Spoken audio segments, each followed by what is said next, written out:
Hello, my name is Saltbot. I am Kismet's co-host for this evening. Welcome to Kismet's stream and thank you for dropping by once again. Tonight it's time to get back to PC gaming with the Kismet Overburdened with Love PC. Thanks to all of you, we can take this stream to another level. Let me open up the vault door and let's go inside. Kismet is waiting for us.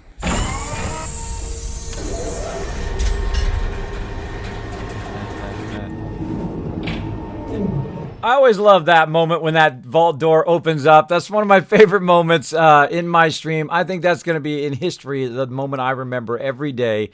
There's a moment in which the stream opened up, and here I am, ready to play some games with you guys. Welcome, welcome. Of course, wearing the Overburdened with Kizcaps t-shirt today.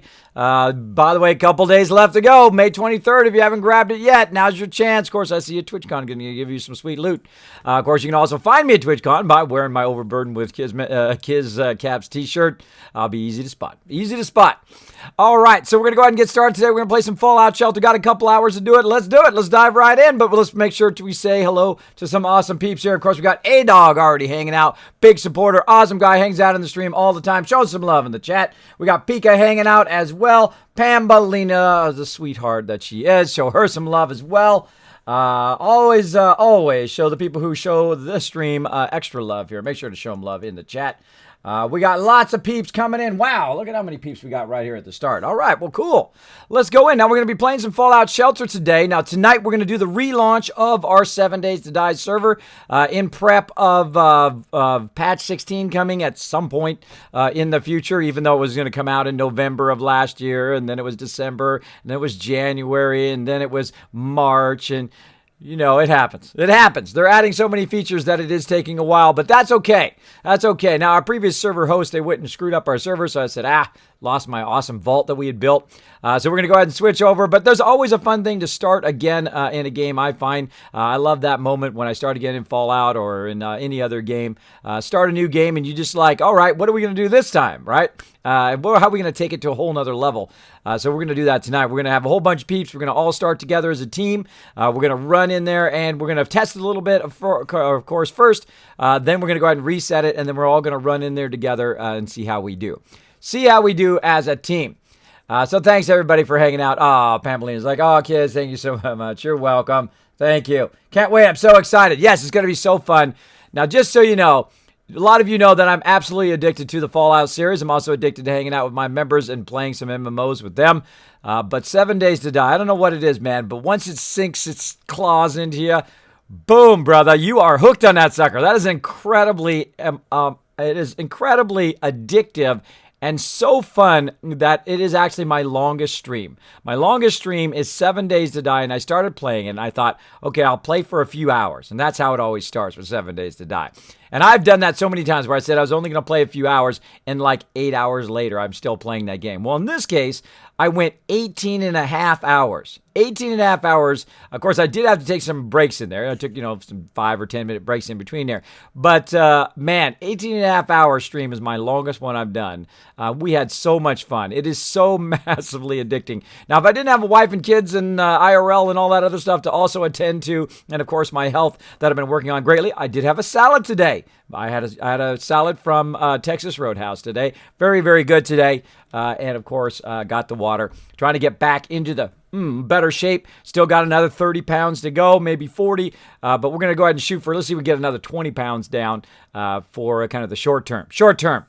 So thanks again, everybody, for being here at the top of the stream. I see Pimp hanging out, checking out that sweet Kizcaps. Wow, Pimp, you got some serious amount of Kizcaps, bro. Wow. That is awesome. All right, so let's go ahead and switch right over because I'd be pretty awesome if I just had it like, boom, ready. Whoa, hold on. Okay, getting ahead of itself. There. Yeah, come on now. There we go. So we're going to go ahead and get started here. That was the big bada boom you saw there, and of course some A-team. Now, if I go R2-D2, let me know, because sometimes I abuse OBS a whole lot. I push it to its absolute limit. It begs for mercy. All right, so let's go ahead and jump in here to Vault 45. Let me go ahead and turn the sound on here. Boom, get that sound of the vault going there. There's always that kind of humming sound.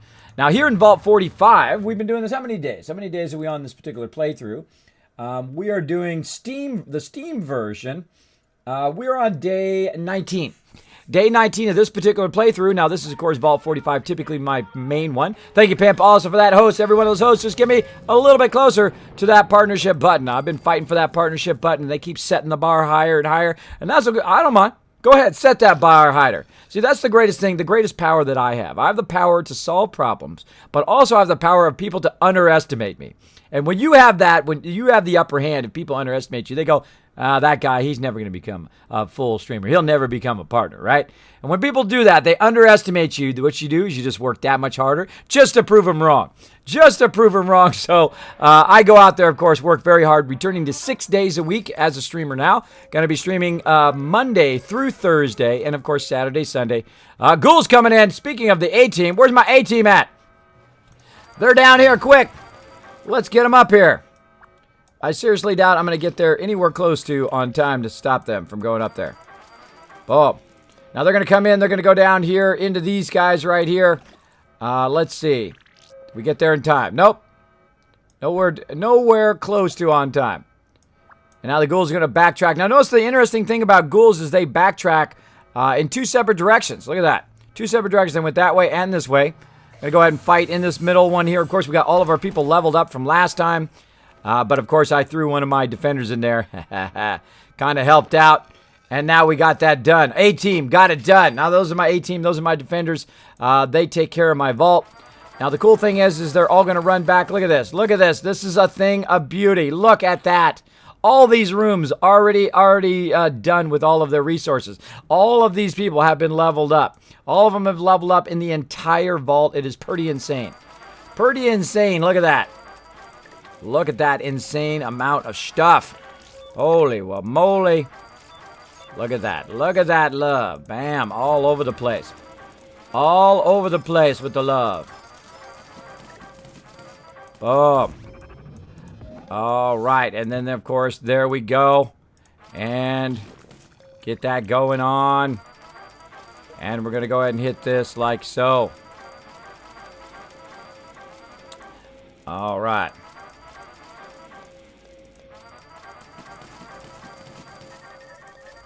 Ammo. Oh, that's a thing of beauty right there. That's a thing of beauty. I love to watch that. I'm going to get that thing here in just a second. But we got a whole bunch of weapons done. We got everybody in the vault leveled up. It was insane right there. Insane. Let me go ahead and get all of my strength peeps back up here into my defense room in case something else crazy happens. Right here. Now, the first thing I do, of course, is return all of my people back to my production rooms. Once you get in there, I call it day mode. Now, of course, we were in night mode before. Whenever you're not playing, you should have them in doing something like training or something like that, which I've talked about extensively here on the stream. But we're going to go ahead and get everybody back in there. Now, of course, same thing here. We've got ourselves an agility guy. We're going to go ahead and put him up here. Got some peeps hanging outside. Look at that. Look at that. Look at how many people are hanging outside. We got tons of people to bring in the vault today. We got, so much stuff to do. Again, agility person up here to the top. Get that guy leveled up. And then, of course, my top peeps here who are eventually going to be my intelligence people. Here's my Radaway peeps. I'm going to put them in Radaways. I think these are mostly Radaway guys. Same thing here, Radaways. And what do we got here? Radaways. Now, there's a bit of a drag problem when you're zoomed out, so be careful when you're dragging. Otherwise, your people will go into the wrong room, like that girl right there. See how she went in the wrong room? Sometimes what happens is it drags to the wrong room, even though you're dragging it right in the middle. Watch out for that. Watch out for that. Because that can screw you up, can actually cause all of your people to die, which I've accidentally dragged people in the wrong room. And then thought I was defending, and guess what? Nope. Nope. Not defending, in big trouble.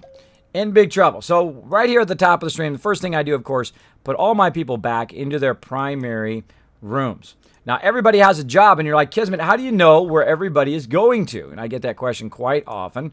Kismet, how did you devise this way of knowing where everybody goes? Well, what I do is I use kind of a code here at the beginning of their name. Intelligence person. She's in STEM packs, and she has a +3 or +7 outfit. So that's how I know where they go. Otherwise, it's incredibly difficult to pull everybody out into training every time, and they go, where does this guy go? right? Where does this person go to? Because, of course, you're going to eventually have 200 people that you're micromanaging, and you're going to need to know where they go back to after you've dragged them into training. Now, of course, my agility people are easy because they are the only people with agility outfits right now. And then down here, of course, people with perception have the people with perception outfits. And I will only build one room for perception, one room for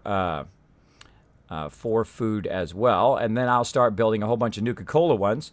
Will be the next ones I do. Okay, more Radaway peeps. And again, all I got to do is click on their name. It says ISB3, which is my second primary stem pack builders. They're going to go right there. And then here we go. These guys also same thing right here. What are these guys? These guys are strength. Obviously, they're right next to the strength station. Let's go ahead and drag them over there. Like so. I hear the mysterious stranger. Sounds like he's down here somewhere.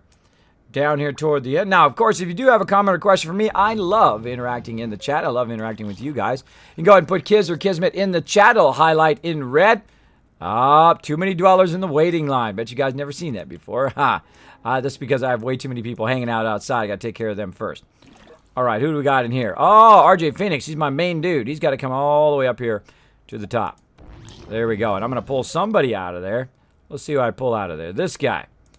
This is the guy. He doesn't belong up there. He belongs way down here in my other crew, which still needs to do a lot of strength training. Now, Tyler here should not be in here. Why is he in strength? I have no idea. I must have accidentally pulled him in there somehow. Way up here at the top, right there. I see where he goes. Let's go ahead and put him right here in this strength room temporarily, because it looks like I've accidentally pulled her into that room, which is not what I meant to do.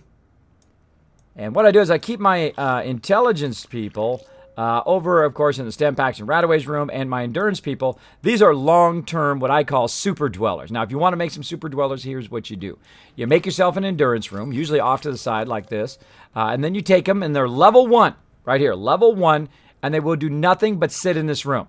They do not sit in this room until they are level 10 endurance. Now, once they hit a level 10 endurance or stat 10 endurance, they will then become what I call my super dwellers. So every time they level up, they'll get more hit points than anybody else. I also give them an endurance outfit so they get tons of hit points every time they level up. Then I send them to the wasteland to level up a little bit, and then I will go ahead and either put them here in my endurance room, right, in my Nuka-Cola areas, or I will send them out to the wasteland, and again, they will become my super dwellers. Now, right here, I started that very early in the vault. Look at this. All of the people in here are already max endurance. You see that right there? Look, max endurance with +3. They are producing so much water right here. They are producing about as much food and water than these other two rooms with 6 people in each room. They're producing about the same. Now, we're going to try to shoot for 15,000 caps today so that we can go ahead and upgrade that room like we tried last time. We didn't quite get there. Got to about 12,000. So we're going to aim for that. Again, we can't do that yet. And let's see. These guys down here, what are they doing? No, they're on endurance too. All right, so let's go ahead and name these guys proper names so that we can go ahead and know that they are my long-term super dwellers. So if you want to make some super dwellers as well, that's what I suggest to do. Now, of course, you have to have a proper balance between all of your resources in the vault. Otherwise it's going to fail. There's no way just to let people stand around. Now, this is how you can tell how powerfully efficient my vault is the fact that I have all these people standing around, and I can have them standing around indefinitely. Look how many people are in training here. Look at that. We got 6 there. We got 12. We've got 4, 8 more here. Of course, we've got 16 total there. That's about 30 plus, 35, 40 people just standing around in training. That's a quarter of our entire vault, almost half of our vault. That is just standing in training, which is pretty amazing. Pretty amazing if you can get that going on. And the way I did that, of course, is slower is faster. I don't rush. This thing. I get up to 16. Oh, right in front of me. Bam, I'll take that. I started with a little bit of peeps. I started with 12, then I got to 16. Then I went from 16 to 25, from 25 up to 36, from 36 to 50 plus peeps. Then I went from 50 all the way up to get, of course, the electric room, which is about 75 or so. And then I went all the way up to 100. And then I will kind of chill here. I will chill here until I get a bunch of my super dwellers, who are my 25 elite peeps that go to the wasteland and crush it out there. They absolutely crush it because, of course, they've got massive endurance. They got max 10 endurance. It means I can stay a super long time in the wasteland and also resist a lot of damage as well. Now, of course, we've got Charlotte here, who is one of my number one dweller right here for the wasteland. As you can see, she's totally killing it right now. Look at that. Look at all that sweet loot that she has brought back to the vault. Let's go ahead and just collect. Let's go ahead and bring her in. Now, of course, I'm going to go ahead and look at those various recipes that we got. Nice. Wow, she brought a ton of recipes. Recipes.com. Now, right away, of course, Charlotte, I'm going to go ahead and remove her radiation and heal her up. And then, of course, what do I want to work on? Well, of course, endurance. I always want to work on endurance of my peeps, and eventually you'll see me remove this strength room and add an additional endurance room. Now, I did see that there was a spot way down here at the bottom. Well, that's agility. That's agility. Let me get her again. Run her down there. Let me level some peeps up. Now, we're getting really super busy here in the vault. There's always something to do. Let's go ahead and actually put her in perception. I would rather be in perception. If I had my option for people in the wasteland, it would be endurance first, perception, then luck, and then everything else. Because luck gives them more hit point, or luck gives them more caps. Endurance, of course, allows them to stay longer, and of course, perception is more damage. Now, all my people who are currently in agility and perception will eventually move over and become part of that explorer crew as well, or they will become stembacks and radaway peeps.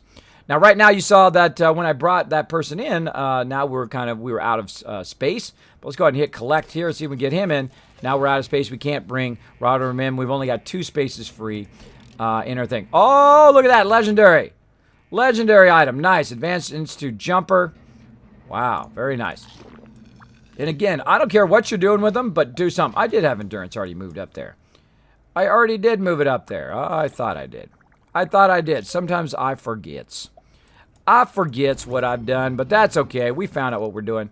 Now, right here, we, of course, got max radaways, but we don't quite have max stem packs yet. One more round, we're going to have max stem packs. You never want to have max of anything. That's because you, right away, when you bring your people back in, like Charlotte right here, I'm going to go ahead and just send her right back out to the wasteland so she burns up that stuff. Let me also look at my stats, see if I've got anything better than what she's got. It's a little bit better, but I like the kind of closer stats, the 17 to 18. I actually prefer the plasma rifle over the flamer. So I'm going to go ahead and send her back out so she can burn up some of those stem packs so we're not making some for no reason. Also, while she's running out to the wasteland, she will also queue up any quests that she might run across so we can do some questing as well here in the vault. Now, I probably got some dead peeps out there, too, because I run them out till they die. Let's check. Yep, Doris here is croaked. Let's go ahead and revive and recall. I'm going to go ahead and do that to a whole bunch of peeps here real quick. And I don't care how much it costs. It costs up to 1,000, and then it hits a cap of 1,000. It's never more than 1,000.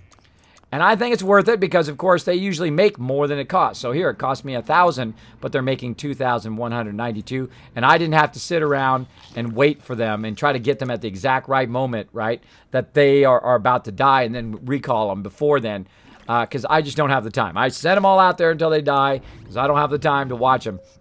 And then I bring them back. There we go. Look, we didn't waste those stem packs. We didn't waste those stem packs. And we're also getting a backlog of power. Which is always great. Get that backlog of power built up. That allows us to do some other things without having to collect our resources constantly. Also, you see I've got 3 Mr. Handies that I got from Objectives and Lunchbox, which is pretty amazing. That's pretty amazing to get that many Mr. Handies very early in the vault. That means that this is a lucky vault for sure. Lucky, lucky vault. So we're going to keep on going. Got lots of food and water you can see there. And we've got all of our people, of course, doing endurance. Let's go ahead and send Lord Winter back out here to the wasteland before we go ahead and start clearing some of our stuff. Get rid of some more of those stem packs and radaways. You just click right up here on the actual stem pack. It'll just automatically go to maximum. If you notice, I do not do maximum radaways. They go to the wasteland. They come back with those 5 radaways, which I think is funny. Off you go. All right, there we go. Burn up those stem packs. Now, again, right here, we got Rorum coming back. Speaking of, look, right there. 5 stem packs. Didn't even use them. That's why I don't send them with a ton of stem packs. Now, if they could do a quest, then they might use their stem packs. But very rarely do they use that many stem packs. I used to send them out with 10, and then I realized that's too many. And then I go 5 And then I started doing questing, and then sometimes I use that 5. So 5 is about a good thing. Now again, notice how this is all burgundy. That means that my storage is full. I do not have enough room. Oh, there we go. We hit 16,000 as well. So that means we're going to be ready to upgrade our thing here in just a bit. All right, so we need to clear some room. We got a ton of junk. We need to clear the room. How do I decide what I keep and what I sell? Well, right about this level of the vault, I am saving anything that's 7 and above. If it's 7 and above, I will go ahead and keep it. If it's below 7, I will go ahead and actually sell it as opposed to scrap it. Now, if it is a unique item like this, right here, a rare item, I will go ahead and just scrap that, see if I get anything from it. That is, of course, the rare value. Of course, there we go. Shovel. Shovel is rare. Let's get that. Now, of course, the other things here, I'm just going to sell those because they are low level. And I don't need it. Of course, you also got the sell all button. If you haven't noticed that, they added that. You can sell the whole stack. Probably because they saw my video of where I was actually tapping 16,000 times in one run. In one run, I got a million plus caps in one run from the Wasteland. You're like, Kismet, you can't do that. That's impossible. Right? Well, it's impossible now because you can't send all of your people like I did before. I sent 130 people to the Wasteland, and they all came back with just a massive, massive amount of stuff. So if you don't believe me, well, let me go ahead and put that in the chat. Thank you so much for the host, Archangel. Appreciate that big time. Boom, right there. If you want to see it in action, it is right there in that video on my YouTube channel. And again, we're just going to push forward here in the thing. Seems like the game sound is a little low. Let me crank that up a little bit more. There we go. I like to have a good amount of sound so I can hear the mysterious stranger showing up. Now, right here I've got 7 of those, 3 of these, 3, 11, and 18. I will go through and sweep all my people and see if they have enough guns here in just a second. Oh, look at that soldier outfit. Now, that would have been great early on, this soldier outfit right here where it has 2, 2, and 1. But I don't like split stat stuff, so I just go ahead and we're going to recycle that. I know. It's like, oh, Kismet, that's a nice one. Well, got me a teddy bear, so I can make some other stuff. Now, you can do crafting in here. Same thing here, comedian outfit, which is cool. It unlocks it in my achievements, but I don't use it, so sorry, bro, you're out of there. But I did get another teddy bear. Nice. And then here we've got the advanced lab suit. Definitely want to keep that. That is a keeper there. Horror fan. I just don't like the look of this. It has really good stats. It has a +4 endurance, which is nice, but it creeps me out. So it's got to. Oh, not caps. There we go. It's got to be scrapped. It's got to be scrapped. And again, another teddy bear. Nice. That's what you want out of that, by the way. You want those teddy bears so you can make awesome stuff. Let's go ahead and sell these split stat ones, which I don't really need. Those are good early on. Keep those very early on, but later on, get rid of these split stat stuff. I keep the +3s, +5s, and +7s. There we go. Look at that. We got 2 +5s right there. Nice. +4, great for coupling people up. Let's keep that. We got way too many of these. Let's go ahead and downsize these to about 6. There we go. And then formal wear, same thing here. Let's go ahead and downsize that to about 6. This we want to keep. Wow, look at that. 25 of those. Holy moly. Rolling in those babies. Rolling in those military. Now that might almost be too many, but it's not. It's really not. You're going to need a lot of those. A massive amount of those to expand your vault. Now, I also have a ton of junk. Now, my rule on junk is the mid-level here I keep about 50, right? Right now I got 26. The low-level ones here, the kind of start level, I keep 25 of those so that my vault doesn't become overwhelmed with junk. I did learn my lesson that I was letting it go too long. I would literally have hundreds of these laying around. Oh, a little too much. Hundreds of these laying around and never use them. So I'm going to go ahead and burn those up, take those down to about 25 in case I need those. Like so. And that's going to free up some room in the vault. There we go. That's good. That's good. All right. Oh, not that. Oh, here comes some rad roaches, but my peeps are on top of it. Get them. Blow them up. Oh, now if you notice, I'm also collecting a bunch of stem packs. Look at this. Already back at 68 stem packs and 25. I just sent 50 stem packs out to the Wasteland, which is pretty awesome. Now let's go ahead and look at my main defenders here. Let's see if they've got anything better than 15, 19. Well, that definitely needs to go there. That is already better than that. He's got a 7. Let's give him that 14. Let's see in the back here. What's he got? 16, 19. Do I have anything better? No, I've got a 6, 8 is the best I've got.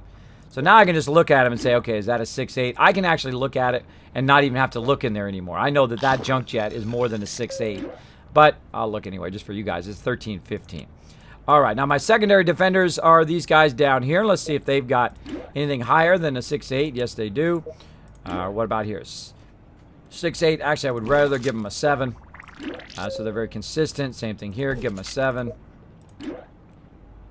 There's a 6.7. They have a 6.8. Right here, 7 to 11. Very nice. Here we got a 9.10. So anything, I'm looking for anything below a 6.8. All right, now they got a 7, which is nice. I'm going to just ignore the mysterious stranger while I'm kind of gearing up my people. Now, of course, the fact that my resources are so high right now is the fact that gives me time to do all of this stuff. Gives me time to run through and go ahead and re-equip all my peeps with better weapons. Now, some of these are just little upgrades where they go from 6.7 to 6.8, but at least they've got a little bit better weapon in case something attacks them. Now, again, I don't want those people to level up. I want those people to stay in training until they are maximum endurance. 6.8 there. 6.8. Again, let's keep looking. 6.8. Wow. Wow. Man, we have really geared these guys nice. This vault is absolutely styling. I am crushing it in this vault. Oh, and there's that quest. We'll come back. We've got to remember we're in that strength room. There's that quest I was talking about in the wasteland. Let's go. Of course, Charlotte crushing it again, bringing us another quest. Let's go do it. Pimp saying, "Hey, kids, how you doing? I'm doing awesome. Am I in this vault?" That's a good question. That's a good question. Let me look. Let me look, Pimp. Let me look at my thing. Now, if you do want to be in the vault, you can do that very easily. You can go ahead and redeem to put yourself in Vault 45. Basically say exclamation point name character and then space the name of the character you want to name. Let me go. Put in Vault 45. Let me go ahead and check you here. Fallout Shelter Pimp. Are you in there? Let's see. You're not in there, bro. You're not in there. You gotta redeem. You can go to you can also go exclamation point info to get the Revlo link and go over there and go ahead and claim some of your rewards from all your Kiss Caps as well. Have a little bit of water there. All right, let's do this.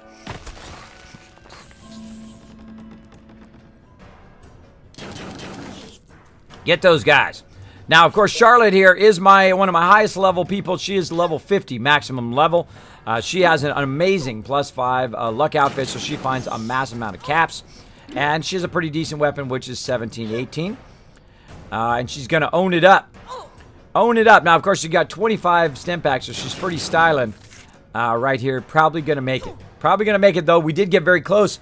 The other day, we had somebody actually get down to their last couple stim packs from 25 stim packs. So you got to watch out for that. Watch out that you might need. You got to have a decent weapon based on their level. So if they're level 50, they need at least something that's at least 10 or above, preferably 15 or 20. Otherwise, again, they'll take lots of damage like she's doing now and not kill them fast enough before she runs out of stim packs. So hopefully she'll find a better weapon here in this particular quest. We'll find out. We'll find out. Get those rad roaches. Shoot them in the face. Give them some pew-pew. Now I'm going to save that. I'm going to save that critical. If you didn't know, you can save the critical. All you have to do is just not click anything. And then you can save it for a future mob. I save it for the stronger mobs. And there we go. I'm going to give her another thing. Oh, we got some more stim packs. There we go. Let's see. What is she at now? Oh, we got a legendary there. Now she's back up to 25 stim packs. So I just found as many as I just used, which is awesome. Now this is kind of a small quest here that just kind of a random quest while they're out in the wasteland. Great way to just get some loot. Oh, some mole rats. Okay, where's the big bad guy? Right here. Here he is. Now I'm going to get that critical.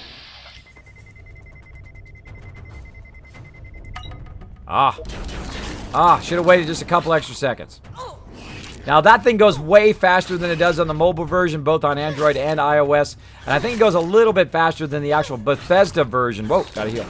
It goes a little bit faster than the actual Bethesda version of the PC version here. I'm playing the Steam version right now, which is actually pretty fun. Pretty fun to play.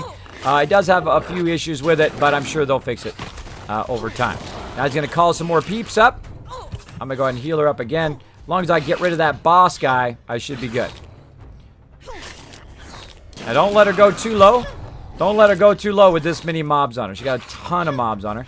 Now, I might additionally get an additional critical as well. Now, I just sent her out there, by the way. And what I'll do after I'm done with this quest, I will actually pull her back from the wasteland so I can go ahead and re-up her with 25 stim packs. There's my critical. I'm going to save that. I'm going to save it. Oh, no, I don't need to save it. This is the last room. All right, don't save it.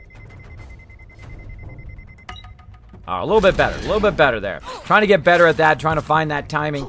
Very difficult when it goes so fast. I think it should go slower like it does on the mobile version. That's what I think, anyway.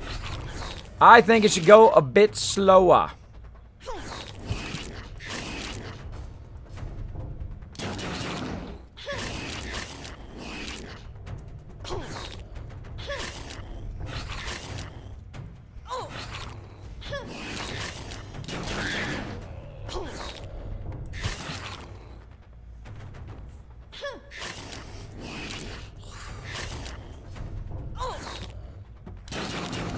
Pew, pew, pew.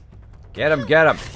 Now, this is how you get tons of loot, by the way, as you do these quests. One of my favorite things to do is just crush these quests.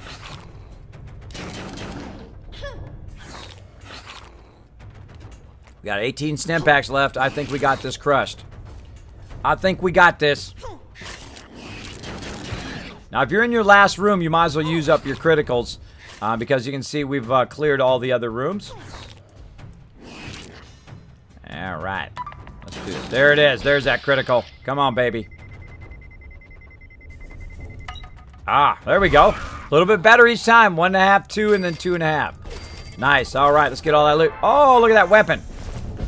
Look at that weapon. Oh, that's going to be nice in the vault. All right. Bam. Let's go and return to the wasteland. She got that done. Got a combat shotgun and a tri-fold flag. Very nice. Very nice. Now, again, she's only been out there a few minutes, so we're going to go ahead and just take her and just bring her right back to the vault so we can go ahead and get that weapon and also re-up her amount of stim packs that she's got, so she'll stay in the wasteland much longer. So go ahead and recall there, and we'll also get that weapon for our defenders. Nice. Nice. She'll be back in about 4 minutes. So we got to get busy here. What are we looking on stim packs? Oh, don't hit the maximum. Don't hit the maximum. Don't collect it if it gets close to the maximum. I think we're still good. I think we're still good. Yes, 92. Getting close. Getting close. All right. No. Stay there. Stay there, bro. All right, over here. What are you doing? You should be over here making some more stim packs. What should you be doing, bro? You should be doing rataways right over here. Boom. Rataways are completely maxed. Actually, once you hit maximum rataways, I think. Yep. Once they're hit maximum rataways, don't let them stand in that rataway room. What should you be doing? You should be over here. Doing that. Then what I'm going to do is go ahead and pull them out of that room and pull them into my crafting room. What I'm going to do is go ahead and split them in two. 3 there, and then 3 down here, so that they're not wasting their time in there. At least they could be doing crafting or whatever it is. Look at all these new ones we got. Nice, nice, nice. Unlocked a ton of them.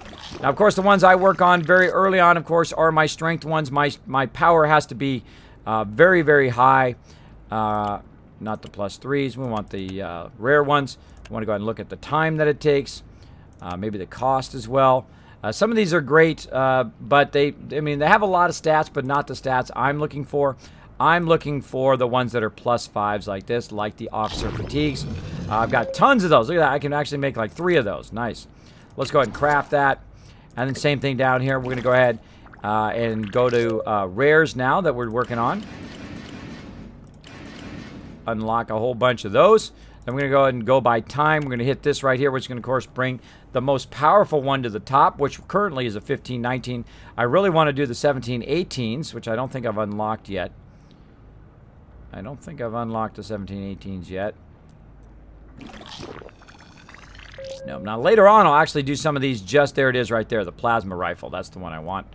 But I have not unlocked that yet, so I'll go ahead and go with let's see, let's just go with the 17, I think. Let's go with this rusty plasma rifle and start that crafting. I hear the mysterious stranger somewhere here on the left-hand side right in front of me. Now, he's very difficult to find. The larger the vault you get, he's very difficult to find because he's usually hiding around some kind of sub-corner. Very hard to get, especially down in here. Bam! Oh, come on. I got him. I got him right as he was disappearing. I clicked on him. I got robbed. I got robbed there. Hashtag robbed in the chat. Hashtag robbed. So there we go. I went ahead and added you in there. There we go. Tons of kiss caps dealt out to you guys. You guys got that kiss caps for going out and retweeting the stream. Thank you so much. If you go to twitter.com and Kismet, B like Bravo, P like Papa, and hit that retweet button for every retweet. Every 5 retweets, we dish out additional kiss caps. So you guys can do it. Now, somebody in here has a lunchbox, by the way, so you get to play the lunchbox game today. Now, I've got the problem of I've got tons of stuff, and we need to get rid of it. So we still need to kind of sweep through. We're right here in this room checking to see who had what. Right now, we're trying to do 6-7 is the best we have. And let's see what she's got. She got a 6-8. And again, I sweep across the whole vault, back and forth, checking people as I go along. There's a 7 there. We might have to up this to like a 10 now. Wow. Oh, this guy don't even have a weapon. There you go. 6-8 for you, bro. 6-8. All right. This guy's got a combat shotgun. Wow. Congratulations, bro. Congratulations on that. I'm actually going to take that away from you, crazy. Sorry, bro. I'm going to take that away from you. I'm going to put that up here in my defenders. If my defenders does not have at least that 13-15. There we go. I got the junk jet's going to be way higher. 16-19, way higher. This guy's got a 14. That's a 12-14. And again, my defenders typically have the better weapons. That's a 15-19. And then here, that's a 14 again. And in the back, that guy again, 16-19. Okay, so they've got better than that. Now, I'm going to go ahead and put that down in this room. And the reason why I'm going to do that is because a lot of times they go ahead and do... Oh, actually, let's put it in this room. A lot of times they go ahead and double back into this particular room. So I'm going to go ahead and put that in there. In case they get past the first door, they will then end up in there. Of course, they'll have some better weapons in there as well. Uh-oh, we just did our max stem packs. We just did max stem packs. And again, I'm going to go ahead and check all these peeps. Let's go ahead and swap one of these guys out with a 7. There we go. Like so. And go ahead and sweep across here. What is I on this row? What's I on this row? He's got a 6-7. Now, of course, now the best weapon I have now is a 5-7 or a 6. I would actually rather give him a 6 weapon. And again, all right. Pulling me away. Uh-oh, it's all right by my peeps. Okay, so I'm going to go ahead.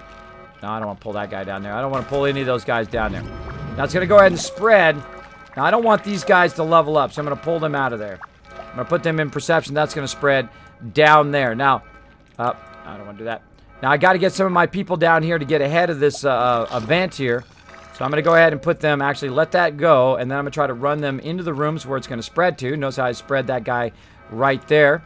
So I went ahead and put it in these rooms. Now, I should end up with 2 people in that room to hold it there while I go ahead and drag some additional people down there to hold it. Now, it might we might not make it there in time. That guy's holding that one there, which is good.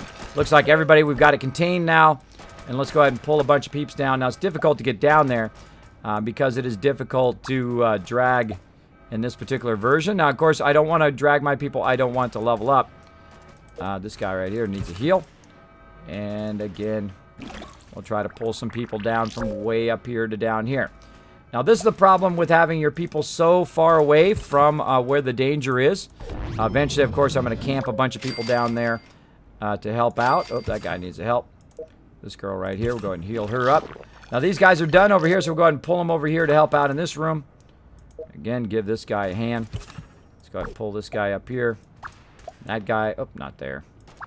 Up here, there we go. And danger averted. Now, of course, all those people just got some XP, which is good. Eventually, you want to be able to control it so it spreads in such a way that it can be stopped before it gets too far. Like if I was quick enough, if I grabbed some people here and got them into this room, into the perception room to stop it from spreading, that would have been the way to do it, from getting too far. Now, it started in this room.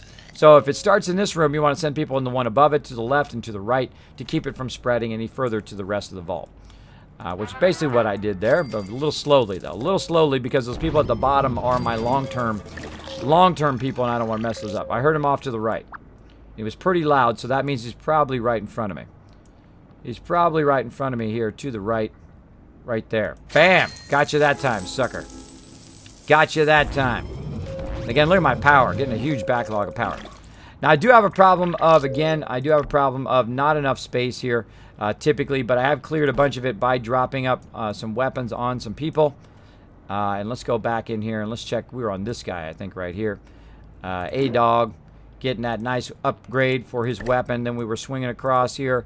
We were doing crazy. We got this person who's 7. And again, I do this every now and again. Whenever I have too many weapons, I will run along. She's got a 6-7, so 5-7 is the best. I'm just going to see if they have a... He's got a 5-8, which is better. She's got a 7. That's a 7 at least. Because that's the bare minimum for these are like 6 for the shotgun. And then a 7 for the laser pistol. So if I see either of those, I know that they at least have that. This person here might have a low-level hunting rifle. I'm going to go ahead and give him a 6-7 shotgun instead. And come on, scroll over. There we go. This person here has got a 7 at least. This person here, that's at least a 6. It's a 6-7, so she's doing fine. And then down here, let's look at here. He's got a 7 at least. That's at least a 6. And we've got 6-7s in there. He's got a 6-8. Right here, this guy, 6-7. Wow. Wow. We have really geared these guys out well. That's a 5-7. Let's give him a 6-7. Right here, that's at least a 6. Going to sweep across here. Shotgun, shotgun. And 5-7, go to a 6-7. And I think we got all these peeps, right? Yep, they're good. They're good. And again, we sweeped across there. We're cutting across this way. Let's check these peeps. Now, sometimes it's easy to forget your people who are in the back. Watch out for those peeps. Watch out. There we go. Dark Angel dishing out that love. Dishing out that love. Hey, I'm finally in the vault. That's right, A-Dog. You are in there, bro. I added you in last time. I keep a track of it. If you guys want to redeem your name in Vault 45, it's very simple. Simply go exclamation point name character in the chat and put a space and then what the name of you want your character to be in there. And then the next time I have people available or the next time I add people to the vault, I will add you in there. Now this guy's got a bat. Look at that, 5-15. Eventually I will get rid of that bat. For right now, I'm going to leave it on him because I think it's funny. I think it's funny that he's got a baseball bat. Over here, what's this guy got? 5-7. Let's give him a 6-7. Right here, 6-7. Now, these are all my new peeps. So again, we're now getting past. We're getting past the hunting rifles right now. So we're way past that, and I'm gonna have to up it. I'm gonna probably have to up it to 8 here because what I do is oh wow, look at that. We're getting down to almost no shotguns. Look at that. Shotgun. I'm gonna go 6, even though that other one was a little bit higher. It goes to 7. But I'm going to go ahead and use the 6s up so they're very consistent in their damage. I think overall they will actually do more damage if they're in that 6 range. These guys are good. Oh, I hear him right to the left. He is right in here somewhere. Very loud. Right there. There he is. Nope. Nope. I just want to click on this lady. Click on the lady. Nope. Can't click on the lady because the room's got me blocked. All right. Well, that's okay. That's okay. We'll come back. Okay, so we got everybody in the vault. Wow. Now let's go ahead and get these new guys and give them a weapon. Let's go ahead. I'm just going to give them some 6 weapons. Use those up. There we go. Now you say to yourself, hey, Kismet, what do you do now? What do you do now that you've gone through and actually upped everybody's stuff here in the vault? Again, look how busy we are. We're super busy in the vault. So much stuff to do when you get to about 100 here. What are you going to do with all that, these things right here? You got 23 5-7s. You got 10 6s. What are you going to do with them? Sell them all. Sell them all. There's no reason to keep them in the vault because I'm going to get a ton more of those by the time in which I need those again. So you might as well just get rid of them. Now, I don't want to get those stem packs right there because I do want to send some people back out to the wasteland. So let me go ahead and get my row room back in here. Boom. There we go. Now, I'm going to go ahead and collect just one person right now and then immediately put in the vault door. Then turn right around, take that outfit off, get a luck outfit, like so. Boom, +3, and turn right back around right after we heal and remove radiation. I like them to go out in full health because I'm going to make, of course, a ton of these by the time they go out. Boom, to burn that up. And now I've kind of burned up those stem packs and rataways down to 63, and then I can collect again. There we go. Again, burn it up as quick as possible. Let's go ahead and get Daniel the Red in here. Now I'm just going to hit collect a whole bunch of times until I get full again. There we go. We're at full full thing. Oh, look at that. It's a red rocket thing. Soldier uniform. Getting tons of patterns. I'm going to go ahead and drag these two people into the vault door. This guy right here into whatever I can right away. Endurance would probably be good. Ah, and here comes the death claws. I knew it was coming. Now, I've got some people here in the vault door. Now, I'm going to try to think ahead a little bit here. I'm going to go ahead and try to pull him up here into the overseer's office to help with that. Let's go ahead and heal them up. Let's go ahead and remove his radiation, heal him up again. There we go. They're helping a little bit with the death claws. Of course, I've got my main defenders here, the A-team. We're going to get it going on. There we go. One death claw already down. Death claw down. Now watch out for your peeps. There we go. He's going to run 2 death claw downs right in the entryway. Didn't make it there in time. That's okay. He's going to double back. Go in this room now where I put a little bit better weapons. And let's see if they can take care of that death claw. Get that death claw. Of course, you want to keep upping your vault until such a point in which he can't even get past the first row. Where the death claws have too much issue getting past that first row. There we go. Got him in the second room now. So we are improving our death claw defense. Now, eventually, I will leave some people in there when they get max stats. I will leave them in the vault door, but I never leave people in there for too long because they are a waste of resource when they're standing in the vault door. Now, again, let's go ahead and get Jazz Sands and Daniel Red kind of fully healed up. Let's get them back into some luckware so that they can, of course, get me some more caps. Hopefully, eventually I want them to be in +5 luckware because they bring lots more caps back, and that's what I need right now. By the way, if you hadn't noticed, I have 31,000 caps up there at the top just from all these peeps bringing back lots and lots of loot. Let's go ahead and get them directly right back to the wasteland so they can go ahead. Oh! And get us going. Nice. Look at that. Look at that. And then, of course, eventually we'll have some more stem packs right there. See, if you time it just right, you're sending people out, you're bringing people in, you're sending people out, and you're, of course, getting lots and lots of stem packs at the same time, so it kind of equals out. So you bring a few people in, you get a few groups of stem packs, like about 50 stem packs, and then you send them out. Now make sure you always have extras, about 10 to 20, in case death claws or something else like that attacks. Especially rad roaches, who are not rad roaches, but especially rad scorpions, are incredibly deadly. Incredibly deadly. I just found out Excited Institute rifle shoots 5 times, doesn't it? Yeah, it's crazy. That is a good weapon. That is a good weapon. That is a good weapon. Now, of course, my Overseer's Guardian is my favorite weapon in here. I hear him right in front of me. Right there. Ah, come on. Got him. Oh, we got the jackpot, too. Sometimes it zooms in instead of clicking on him. You got to be very precise.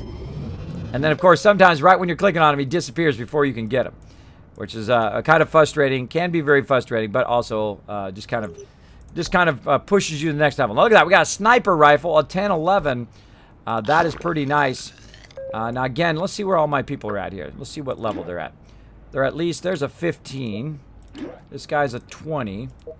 So the lowest is 14 right now. 14. 13, 15. Right there. So this is a 12, 14. So that's a bit lower, and this is a 10, 11, so that's a bit lower as well. That would have been nice to put on my Explorers, so I'll probably put that on some of my Explorers when I send them out.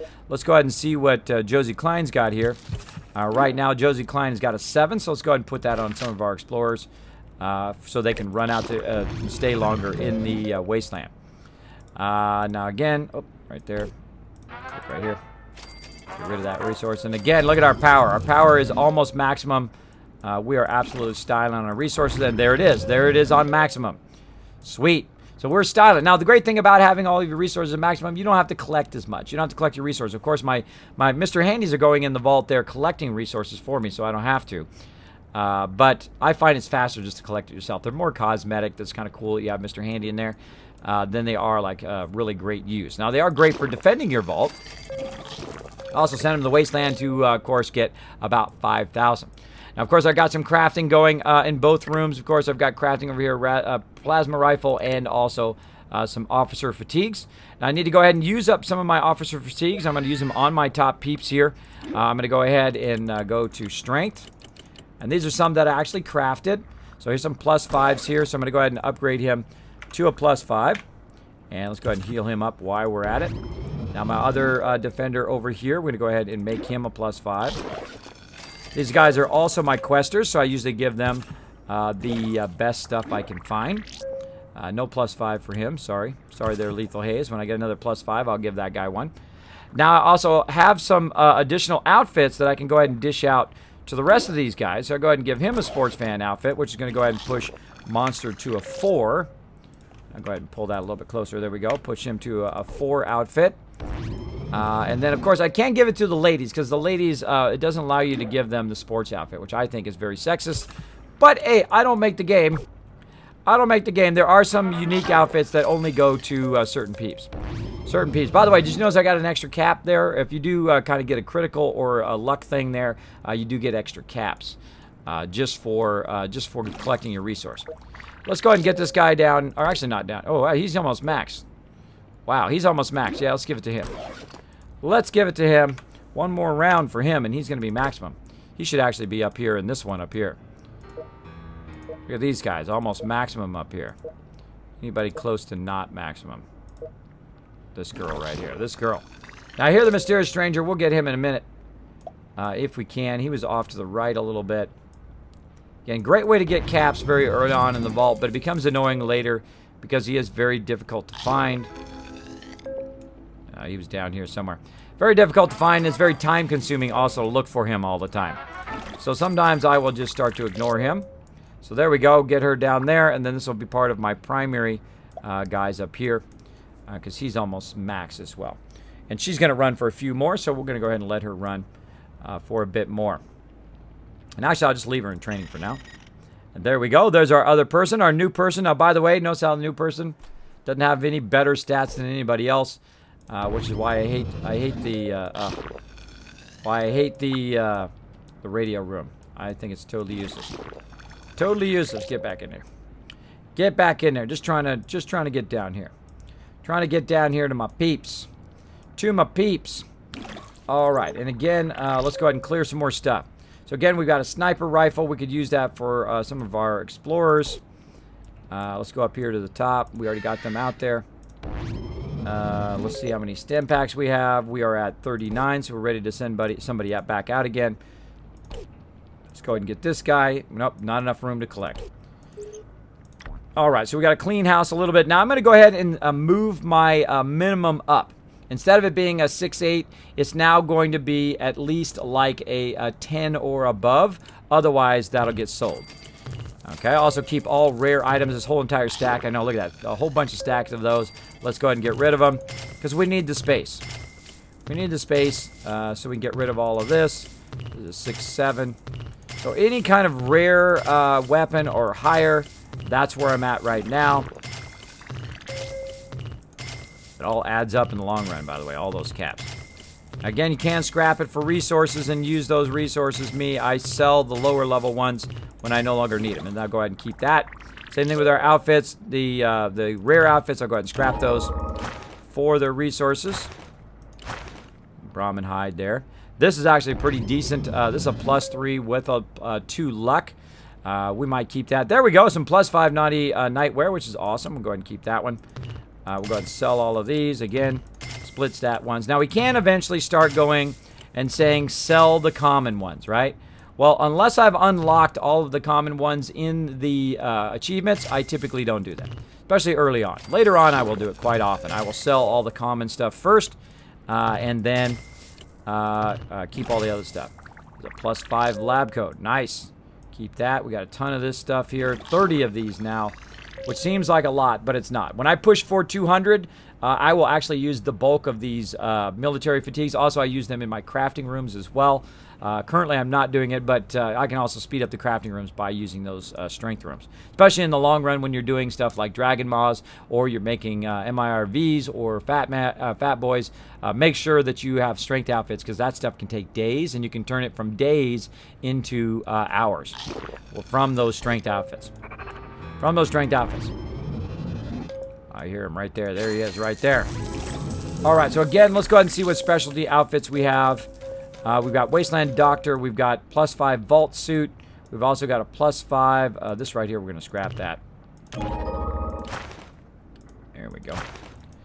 We've also got a +5 Intelligence outfit. Of course, I'm going to put it on my primary people here who are in STEM packs. Let's see if we've got somebody in here who doesn't have a +5. Amy does not. She got a +3. How can I tell? Well, it says 3 up there. That 3 stands for what kind of weapon or what kind of outfit they have. Right here. Now she got a +5. I'll go ahead and change her name to, she's Intelligence STEM Pack, and she has a +5 outfit. Nice. Man, I'm doing that a lot today. Stop that. Stop that. All right. And again, let's go ahead and get this guy in. There we go. We got plenty. Let's go ahead and collect. We got lifeguard outfit, which we already have. And we'll go ahead and pull him right here in the vault door. And then we'll go ahead and, again, heal him up. Burn up. We got 50 stem packs. He's got to go right back out again. Right back out again. Burn up those stem packs. So, as you can see, we're super busy. We're getting busy here in the vault. This is one of my favorite times of the vault because it is constantly doing something. People are leveling up. People are going out to the wasteland. People are coming back from the wasteland. I'm gearing people up. I'm training people up. Always something. Or I'm crafting. Or, you know, whatever it is. Or the radio room is doing something. I'm going to turn the radio room off so it doesn't attract death claws. I'm going to take Tiffany here and put her back in the perception room. Yep. Get up there. Mouse is not going there. There we go. Get up there back in the perception room with the perception crew. And again, got all that going on. All right, now we're going to go ahead and upgrade our Nuka-Cola bottler here. We're going to wait for it to refresh first in about 5 seconds. And this room, this one room, the Nuka-Cola bottler, will outperform both of these rooms. We'll be doing the job of both those rooms. Just like that. And it's only going to take about 15,000, which isn't too bad about this time in the game. And there we go. Now I no longer need these two things. Now I'm going to test it first. Before you get rid of these rooms, do not just instantly get rid of that room, especially if you don't have that many caps. I'm going to go ahead and test that theory by simply dragging these people out of here, putting them into strength, or in that case, in endurance on that one. But putting these guys into strength. Again, notice how sometimes it's a little funky how it does the one below it, even though you're not trying to drag it there. Watch out for that. And then again, same thing here. I'm going to go ahead and grab this guy here who needs to go back out to the wasteland, put him back up there. I'm going to drag all these guys out of here, and I'm going to go about 4 or 5 cycles and see how much production I'm producing, right? How much my production is, and is it enough to sustain my vault? If it's not enough to sustain my vault, then I need to leave them in there until I make another Nuka-Cola station. So I'll give it a second here to kick in to do a couple cycles. Once it does do a couple cycles in about another minute or so, I will go ahead and check my stats and show you guys the difference. Now let's go ahead and look right now and see what we're producing. Right now, we're consuming 30 and we're producing 52. Pretty good. Pretty good. I hear the mysterious stranger off to the right here. Bam, there you are right there, brother. Right there, brother. Thank you so much for that free caps. All right, so we're looking good there. Now, I really want to take this room out, and I want to make it into a kind of what I call a launch room. Basically, it's going to be a stem pack room, and I'm not going to really actually have people stay in there all the time. It's going to be an empty room, but it's for when my dwellers come in to the vault. I can go ahead and pull them up to the vault door and use them to launch them right back out to the wasteland. Speaking of launching them out to the wasteland, again, 37. So I've got 17 extra. This guy, again, ready to go back to the wasteland, and there he goes. So you should be constantly in this rotating thing, bringing people in, sending them out, bringing them in, sending them out, constantly. Again, look, we got a whole bunch more weapons. Again, the only thing we want to keep there is the sniper rifle. Let's go ahead and clear all of that. There we go. Keep that weapon. Same thing here. Sell all these things here. Looks good. Looks good. Dodge Mate Kismet, did you try survival mode of Fallout Shelter? I've tried it 2 times and hard because of raider attacks. Of all the things, and I tell it to you guys straight here in the stream. I'm not sponsored by anybody. I'm not sponsored by Bethesda or anything like that. So I can tell it to you straight. I hate the survival mode in Fallout Shelter. I really do. Now, not because it's harder, not because of all the other stuff. I hate it for one reason and one reason only. That you become attached to your people. You become attached to your people because you work so hard to build them up. You might have spent 50, 100 hours, 200 hours, 500 hours getting them to max all stats, and then one wrong move or you misclick or anything at a wrong moment because, you know, the game's pulling you all over the place, or all of them are taking damage at the same time and you can't heal them all at the same time, and then one of your people die. And it is such a heartbreaking moment. It is so heartbreaking, especially when it's like a cascade of a whole bunch of people dying in a row, just at some random event like ghouls or deathclaws or whatever, and then it makes me not want to play. So if you've made a survival mode that does not make me want to play, then you've done it wrong. And I think they've done it wrong. I think they should allow you to actually turn off the permadeath function. Leave all the other stuff the way. I don't mind if it's harder. I don't mind if tons of people are coming in there and attacking me. I actually like that. I like it when it's harder. But I don't like permadeath. It is not one of my favorite things to do. It actually sucks the fun out of games. I don't like permadeath at all. I do not make permadeath runs for that very reason, because it is so heartbreaking. It is so heartbreaking to have your character perma-die, especially people that you've been building up for a very long time. That's why the genius of Fallout 4, even when you are in that survival mode, there is no permadeath, unless you accidentally kill them yourself, like your dwellers, or like your settlers or your provisioners or whatever. They do perma-die. Not your base companions, by the way, but just your settlers and provisioners can die, or farmers or whatever you have them doing. Right, so they can die, but if you kill them by mistake, shoot them with a rocket, or you throw a grenade on them, or you just straight up just murder them, then they do die. But they don't perma-die when they're going. Your provisioners, if they get attacked by 50 Deathclaws or legendary Deathclaws, they get downed, and then they come back up. They get down. That's genius. That's genius. And I think that was probably the big mistake here with the survival mode in here. So I do not play it. I've tried it 25 plus times. I've tried it here on the stream, and the second my people perma-die, I don't want to play that mode anymore. I don't want to play it at all. So, again, the regular version of Fallout Shelter, truly exceptional. Incredibly great game. Obviously, I've been playing it nonstop since it came out, so I must enjoy it. I must enjoy it. But again, the survival mode, I would not play. If you don't like permadeath, I would not do it. Now, if you want a challenge, you say, you know what, I like permadeath. I want to go do it. It's my game. I can do whatever you want. More power to you. Go for it. Go for it. But for me, I don't like it. I don't like it, and I think it was a big mistake to force people to have permadeath. I think they should add a little option right here in the thing, right here, permadeath. Slide that baby off, and then survival mode would be fun. Then I would probably play nothing but survival mode here in Fallout Shelter if it didn't have permadeath. All right, because it's so much harder. It's so crazy because they're always attacking you constantly, which is great. But then, of course, it also becomes annoying. It does become annoying. Lord Winter here, rocking the quest. So there we go. Yeah, then and you send them to the wasteland. Another really irritant of that survival mode is if I send them to the wasteland, I have to pull them back from the wasteland before they die. Otherwise, they'll be perma-dead, right? Well, I don't have enough time to go and like micromanage every single person and pull them back before they get too far in the wasteland. Right at 22 hours in the wasteland, and they're going to die at 23 hours. Well, I don't, I've just got to set an alarm in 23 hours so that I have to get up at like 4 o'clock in the morning or get out of my sleep cycle so I can get up and then return them the most efficiently back to the vault. I, again, think it was a huge mistake. Huge mistake, but again, it's their game. They can do whatever they want, right? So again, that would be my suggestion. Just giving an option to turn permadeath off. And I think it would be fine then. I love the survival mode, though, in Fallout 4. I think it's the best survival mode done in any game that I've ever played.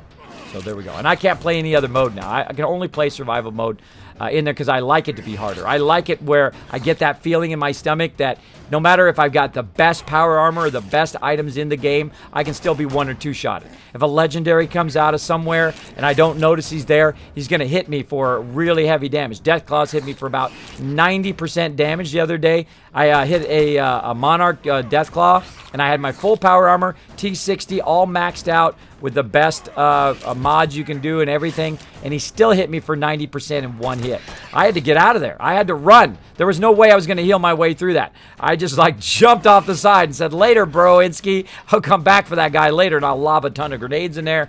Wait till I get to the death blow, and then I'll come in there and wipe him out, of course, with a death blow. All right, I'm going to save that, of course, for any boss. Is there anybody else? No, this is the only room. Awesome. Do it. Ah, so close. So close. Easy. Good job, Lord Winter. Smells bad, looks bad, sounds bad, is bad. Oh, there we go. Got an extra rataways there, too, and some stem packs. Wow.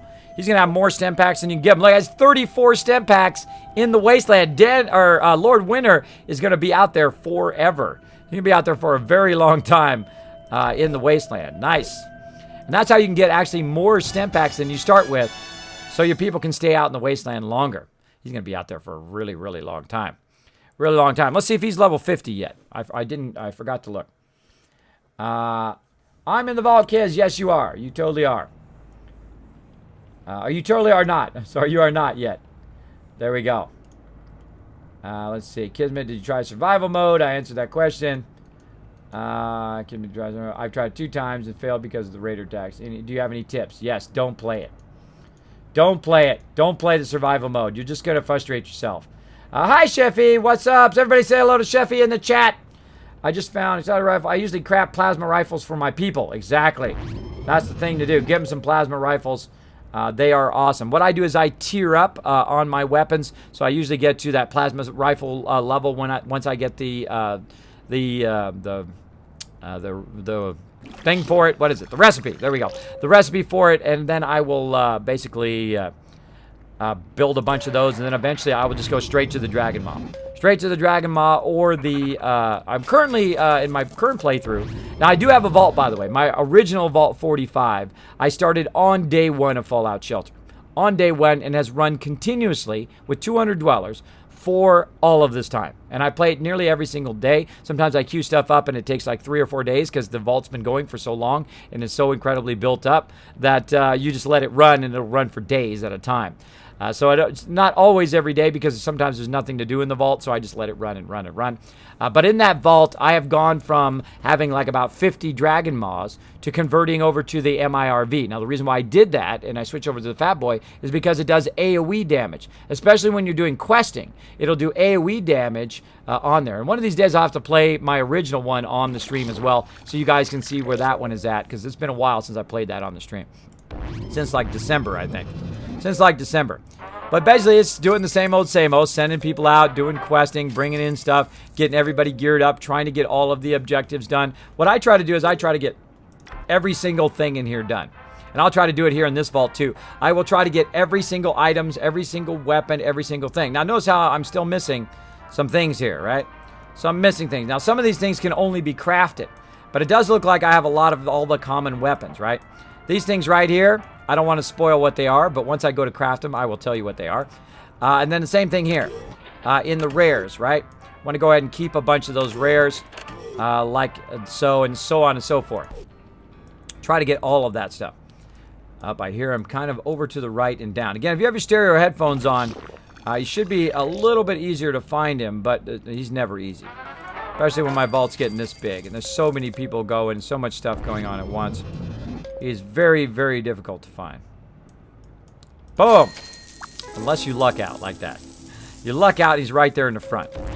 Alright. Alright, we're looking good there. Let's look at our stuff. We've got some stuff there. Let's go ahead and call somebody else in. Right here. Long pipe rifle. Speaking of stuff we need to recraft. Speaking of stuff, I love it when it's like the irony of it. Just like doing the exact thing I was talking about. Okay, there we go. We got Todd here. Let's go ahead and give Todd a better weapon. Let's give him a sniper rifle. And then send him right back out to the wasteland. Of course, I need some rataways now. Now, I don't need to worry about my crafting. I try not to rush my crafting. Right now, it's got about 8 hours. Up. Gotta try to stem the tide of that. Go ahead and put it over here. Let's go ahead and put this person over here. And we'll go ahead and grab this person. Try to get him down here. I seriously doubt they're going to get there in time. Seriously doubt they're going to get there in time. Now, notice how I'm not sending them to this particular room. I'm sending around that room. There's in no way I'm going to make it in time to that room right there to be able to get them and hold them there. Now, these guys, have got them holded on the side there. Let's see if this guy's going to hold this bottom one. Let's see. Did he get there in time? Find out. We'll find out. Let's go ahead and pull some more people down there to lend a hand. Got one of our explorers down here as well. And then there we go. Yes, he did. He did contain that danger because it's not spreading any longer. And he's starting to take some damage. And again, we'll go ahead and pull all those peeps down there to lend a hand. We'll go ahead and give Daniel some heals action there. Again, this guy right here is holding down the fort by himself down there until somebody gets it. Now, I have plenty of stem packs. Right now, again, this is why you want to save your stem packs. Now, once that clears, I'll go ahead and pull them down into this room. Like so. We'll go ahead and zoom in a little bit. It makes it easier to drag. Pull these guys down here to lend a hand. In the side room. And we'll give him a heal. I think that should be 6. Yep. There's 6. There's 6 there. Sheffy says hello. Greasy Hair says hi, Kismet. For some reason, Twitch decided I should not be following you any longer. I wanted to watch you play Fallout last night, and you were gone. No! Bummer, Greasy Hair. Bummer. Bummer. Just go ahead and press that follow button again, I guess. I don't know. Sometimes it does act a little funny. It does act a little funny. I didn't see it. I see you pressed it. I guess you gotta wait a minute. You gotta wait a minute. Hopefully my alerts are working. Hopefully they were working earlier. We'll find out in a second. Find out in a second. Let's double check over here while waiting for everybody to run back. Make sure my alerts are working good.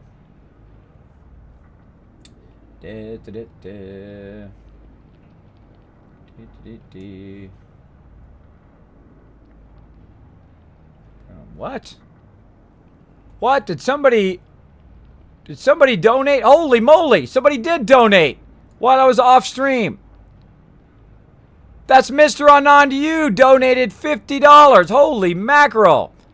Affiliate for now. Stand firm on the prow. Grab your hammer. Strike with clamor. Clinch up your armor. Soon you'll make partner. Oh, I love that. Okay, that's my favorite. That is my new favorite donation right there. Thank you, Mr. Anand. Of course, we're right there. I should have noticed it went up. $50 toward my mods and the wife getting to TwitchCon. Yes, that's right. I am raising funds, not for myself any longer. I'm raising funds for my mods and to get the wife to TwitchCon so we all can have some fun doing some crazy stuff. Now, my mods do a lot of awesome stuff here behind the streams. They, of course, watch my chat. They, of course, dish out Kiz Caps and monetary awards here in the thing. Also, they manage and run my giveaways and things like that. They do make it a better place. They add feedback to the stream. They also find raid targets and all that stuff. So they work pretty hard. And I think they deserve to go to TwitchCon. I think they do. So I'm going to put every last donation penny into getting them to TwitchCon. We're going to go ahead and use that cash to get them there. We're going to help them on their airfare, which is going to be about $300-400. And we're going to help them on their lodging, which should be about the same $300-400. And I've got a couple mods that want to go. About three of my mods that want to go. Whoever wants to go can go. If they don't want to go, that's okay, fine. But we'll go ahead and use it on the mods that want to go. And thanks to you guys, we're getting a bit closer. So thanks to Mr. Anand to you. Now, I can't, you know me, I can't let that go without doing a love train. So I'm going to go actually hit repeat so that we can see it here on stream. There we go. Thank you, Mr. Anand. I do appreciate that donation. A big time. Oh, here comes A-Dog. Wow, he's dropping it at the same time that drops. That's perfect timing, A-Dog. That was awesome. Awesome timing. There we go. Dropping a little bits on there. Cheering, of course. I'm going to say that's a big cheer for A-Dog himself. Awesome. Hooray, back as it was. Thank you so much. Appreciate it, Greasy Hair. Appreciate that love, bro. Appreciate that love. Now, we're going to go ahead and take a minute here and thank the people that keep this stream going. Thank the people that are helping me get my mods to TwitchCon. Again, everything's going straight to them. Everything in that bar right there going to them and the wife airfare to TwitchCon. So we're going to go ahead and basically do a love train right now. I've never done a love train in my stream before. Here's what you do. All you need to do is throw some hearts in there. Throw some doggies. Throw some of your favorite emotes from your favorite streamers into the chat to show that support, show that love to the people who keep this stream going and going to get us all to TwitchCon, which is going to be awesome. So here we go. So I'm going to go ahead and start up the love train. Let's go. Let's do it. Let me go ahead and get my thing over here going. Get my soundboard going, and let's do it. Let's do it, or we're not. Oh wait, here comes a big bada boom. Oh boom, blew it up, blew up that big bada boom. Why's my sound not going? Come on, sound. It's taking a minute. There we go. Big bada boom, blew it up. You set it on fire. Why's my love train not going?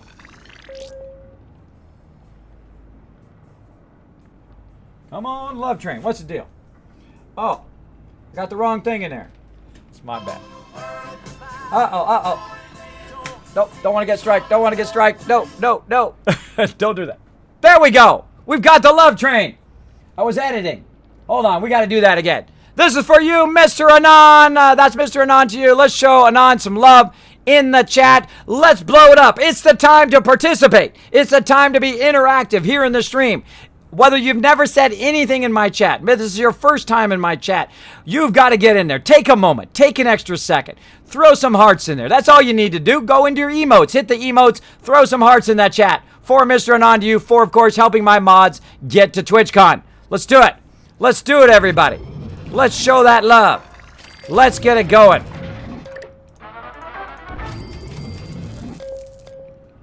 Let's blow it up in the stream. Let's do it. And you know what you do when you throw some love in there? You throw some more love in there. That's what you do. You keep that love a-going. Keep that love train a-going in the chat. Blow it up. Blows it up. Let's show that love. All right, Todd's ready to go back to the wasteland. Later, bro. I'm going to only give him 4. 4 is all you get, bro. Now we need to get our crafters back in here. Oh, A-Dog with a massive cheer. Holy moly. Coming in with a massive bada boom. Bada boom. Nice. Nice. Big bada boom. Now he also just earned you guys a ton of Kiss Caps as well. My mods right now are trying to do the math. Trying to do the math on those Kiss Caps. Wow. Thank you so much. That is an amazing, amazing bit donation. Thank you so much. Appreciate that. Appreciate that love. Showing that love. Throw it in there. You can go exclamation point love as well in the chat. It will throw that love. It'll throw that love train down in the chat. Go for it, everybody. Go for it. Show a little love. Show a little love in the chat today. All right. So we got to get more people in. We got to get more people in. Let's go ahead and just hit collect. Let's just see how many people we can get in at once. Everybody coming in. Grab a couple of them. Put them in the vault door. Let's grab a couple more people. Put them somewhere else. Where are we going to put them? Let's put them in intelligence.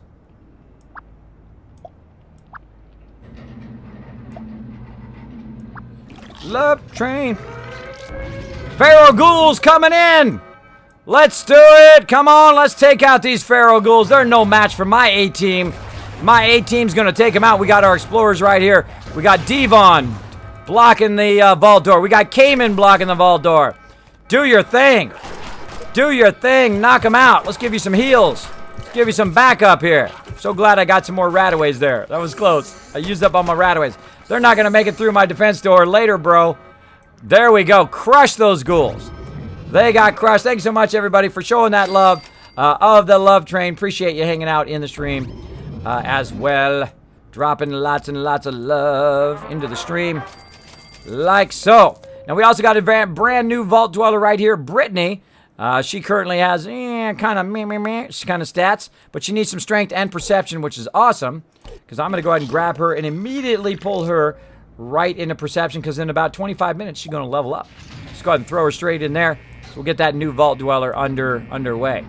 Now again, we'll go ahead and look right here, see how many stem packs and rataways we got. We got 58 and 9. Some of these people got to go right back out. Let's go ahead again, move those stem packs. Move that radiation right back out in the wasteland you go. Like so. Again, I'm going to go ahead and pull them out of crafting. Right here, my rataway peeps.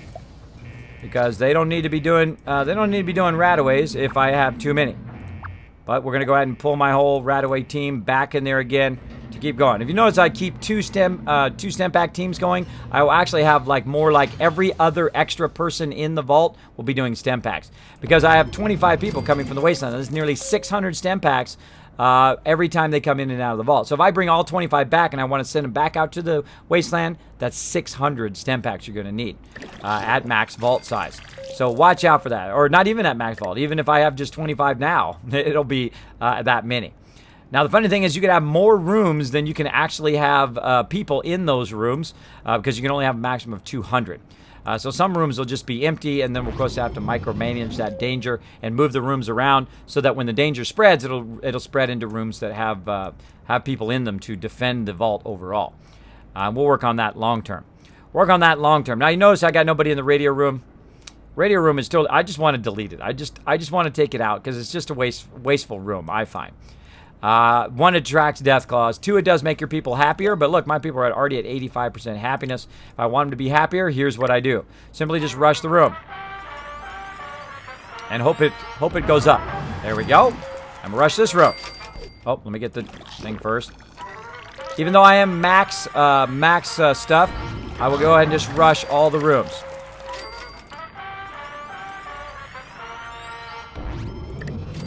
Again, watch my happiness up there. Right now it's at 86%. Now, of course, my people are very high level in their stats, and I'm getting very, very lucky right now, right in front of me. Bam, right there. Getting very, very lucky on these rushes. One of them will fail eventually. That's okay. That's okay if it fails. That just gives me more XP as well. Wow, really? 0 fails. That is pretty unheard of. That is pretty unheard of that 0 fails. But again, all you have to do is rush the rooms. Anybody who is, of course, low happiness will then start to go up in happiness. All I got to do is hit 90%, then I'll be at 10%. But my people are so incredibly effective right now. She got 100%, happiness back here. 100, there's 85 there, so he must have went up from 75. Same thing here, same thing there, 85. So that's what you do. You go, and every 10 minutes, go ahead and try to rush the rooms so that you can basically get additional resources, but also you can also basically get your people a bit happier. Now, if you do fail, it's going to go down by 10%, everybody in that room. So watch out for that as well. But look at that. We got some more stem packs. We're ready to send some more people out to the wasteland. Go for it, bro. Go for it, bro. All right, who else we got? A bunch of people here in intelligence. There's our wonderful Charlotte. Let's go ahead and get Charlotte back out to the wasteland. She definitely needs to get back out there. Let's go. Let's go. Now, I have very little stem packs. I only have about 4 left. Big risk right there. Big risk. Let's go ahead and see how long it's going to take. About 2 minutes there. And about 11 minutes there. So not too long. 2 minutes of kind of anticipation. Hopefully we don't get attacked by death claws or something. Hopefully I don't jinx myself there. Hopefully I don't jinx myself. Look at that. Awesome love train. Look at that awesome love train. For that's Mr. Anand. You do appreciate it.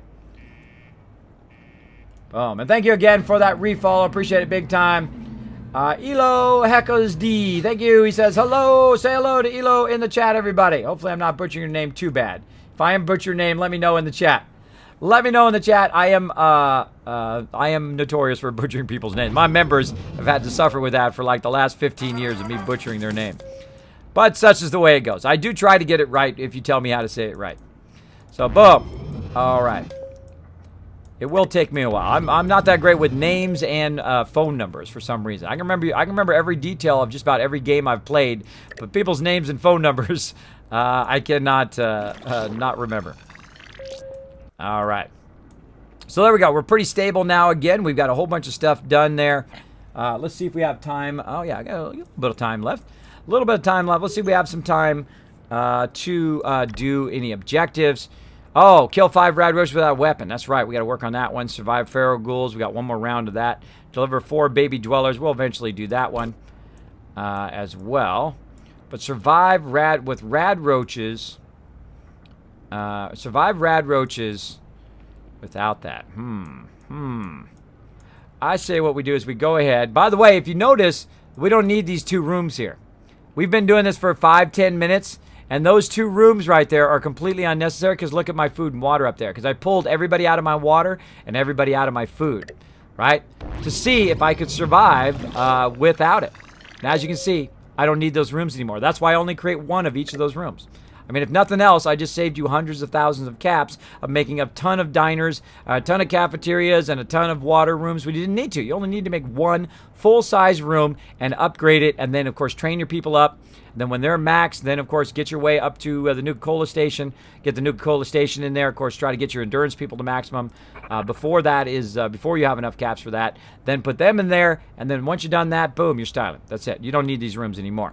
Now, if I do get rid of these rooms, though, what's going to happen up here is that this is going to go much further up here as I remove those rooms. So we're gonna do that right now, and I'm going to show you that here on stream. So we're going to go ahead and click on this room here. Oh, and won't let us remove it. Why not? There must be something going on. Really? Oh, okay. Oh, because I have a pattern. That's what that is. See what it does? It turns into a brush. It's a theme. So you can go ahead and click on that. You can actually change it to another theme if I had another theme, but I don't have any unlocked yet. But I'm going to go ahead and destroy it. Now notice it's got 300 storage, but when I destroy it, that 300 storage is going to go down, and bam, look at my food. It jumped all the way to the end. Not good. Not good. And then the same thing here with my water is going to happen the second I delete this one. Boom, all the way to the end. Not good. Not good, right? Everybody's going to get radiated and whatnot. But that's okay. That's okay, because we're going to go ahead and burn some serious cash. Way over here at the end, going to go ahead and make another Nuka-Cola bottler. And we're going to put it right down here. Again, this is $6,000 per room. So this is a lot of money. A lot of money. Make sure that you have lots of cash before you do that. And again, there we go. Now the line, this kind of failure line up here at the top of the screen. Let me go ahead and get my arrow to really put a fine point on it right here. This line right here jumped all the way to the end, which is your failure line, which means if it goes past that line, people are going to start getting radiated. People are going to start taking damage. But as you saw, I took it away, and then I added it back in again, and then it jumped to about the middle, which is a good spot for it to be. I'd like to be a little further down, which we'll eventually do. Here in this room, of course, right now, if we look at the room, it is got current 35 with 11. If I go ahead and upgrade it, it's going to be 150 storage upgrade. Basically, it's going to add 75. 11 to the production. It's going to add 75 to the storage. What the heck? Let's just do it. I say we just go for it. Bam! There we go. And now the line is moved more to the middle. So very much watch that line all the time. I always prioritize production over everything else. If your production is stable, then your vault is stable. If your production is not stable, send every last extra person you can to the wasteland and just use your production people to try to recover. Now, to know if you're going to be okay, the best thing to do, of course, go in here to your stats, look at what you're producing per minute. Right, power, I'm producing 171, but only consuming 65, so almost double, or actually more than double. And then here, 31 and 31, and I'm producing 52, which is less than double. I like to be at least double in my production. Now, eventually, when these people over here hit maximum endurance, I'm going to go ahead and take them and put them right here, of course, into the Nuka-Cola station. Now, right now, I've probably got some peeps that I could probably do that with if I've got some of them back here from the wasteland. Let's see if I've got anybody who is an X. No, nobody who's an X. They would have an X in their name if they started at level 1 with max endurance before I leveled them up. So I don't have any of those people in there right now who are wandering the vault. But let's go ahead and look around, see if there's actually anybody just doing nothing. Nobody doing nothing and nobody dead right now. So that's good. That's good. So what I can do is instead of just having it empty, right, so at least some of it is being produced, I can go ahead and pick somebody here who I want to actually be my endurance person. So I can go ahead and look through here and see who's got some decent endurance. You got 3. These guys should all have 3. Whoa, she got higher than 3. She got 5, which is pretty good. Right here. So yeah, I'm gonna go ahead and convert her over to now an endurance person. Just temporarily. Now again, that will be adjusted eventually. E5. Or no, endurance, actually endurance 3 is the outfit I gave her. And now she will be part of my endurance room. Right now she's gonna have endurance 8, so she's gonna be producing a ton of food and water in there. Rad Roach. Let's see if we get our Rad Scorpion. Let's get him. Get him, guys. I believe in you. I believe in you. Shoot him. Rad Scorpions are very hard to kill. Very hard to kill very early on in the vault. Pretty funny irony in the Radaway room. Nope, didn't get him. Didn't get him. Where'd he go? Oh, somebody got him. Somebody got him somewhere. Oh, level up. Nice. There's our train up, actually, is what that is. All right, now we need to go ahead and help them in here because they did take a lot of radiation. We'll go ahead and use those radiation Radaways and stem packs. Oops.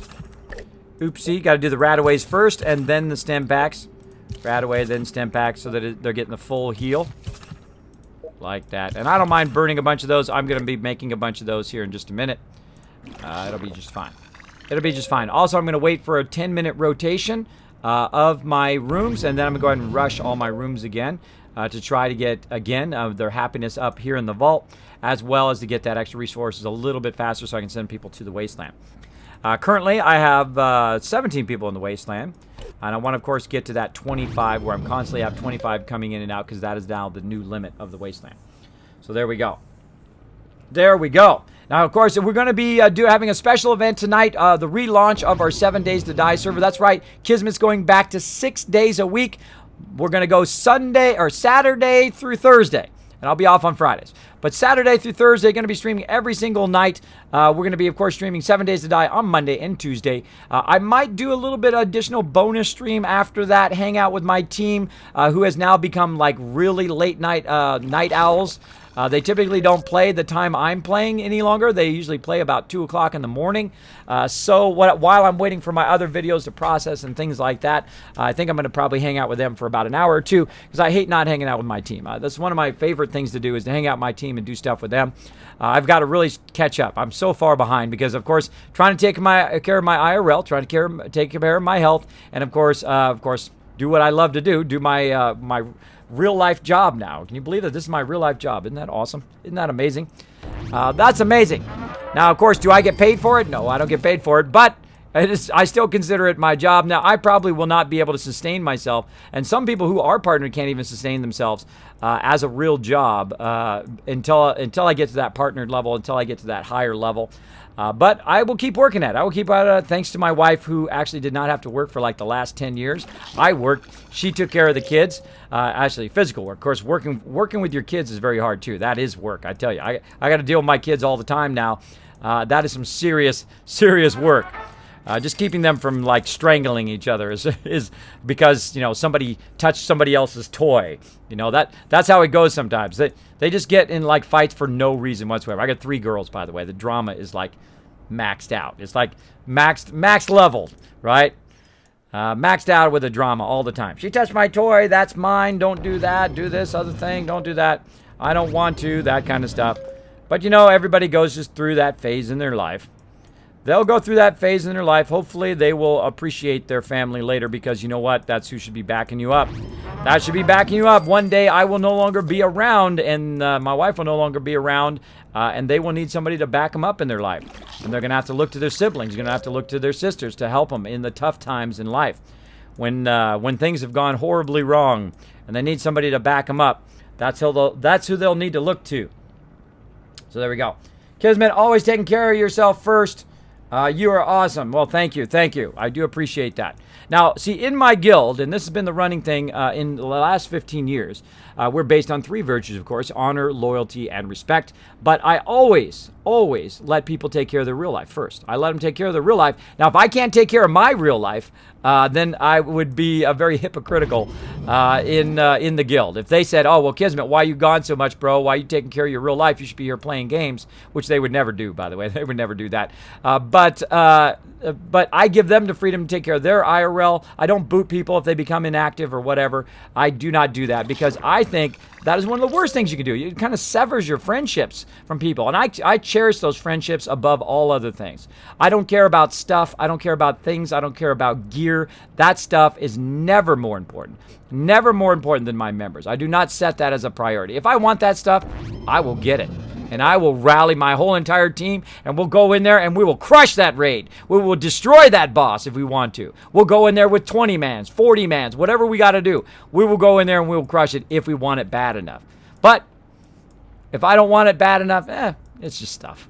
It's just stuff. It's just things. And it's virtual stuff too. Not like it's even real stuff. It's virtual stuff.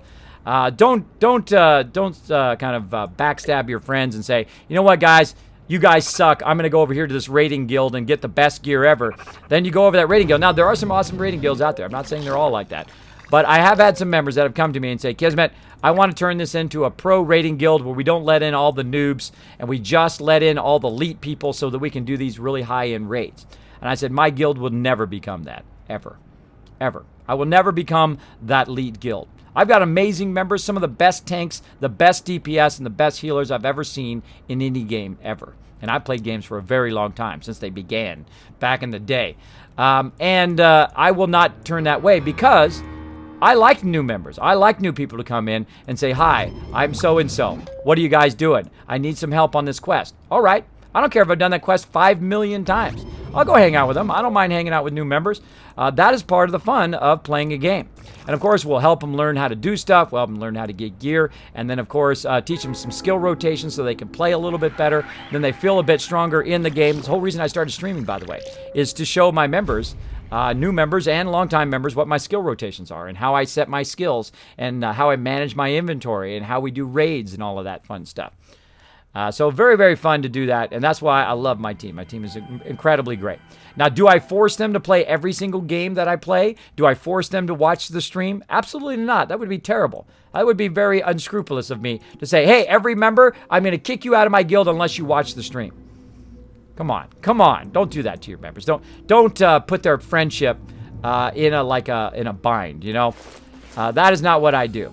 So some people ask me, Kismet, why don't you have 800 people watching the stream? Because I don't require them to play every single game we play. Maybe they don't want to play the game we're playing. Maybe they want to go play some other game, and that's okay. That's okay. Once a member, always a member. If we start playing a game that they really want to play, they can always come back to the team and play. And so what I did, by the way, getting back to that other story while we're doing this kind of run through here. Who's this? Joshua rocking it. Oh, look out. Full heal. Whenever they throw that grenade, full heal them. I don't care if they have just a little sliver. Ah, ha, ha. Dead, sucker. Dead, sucker.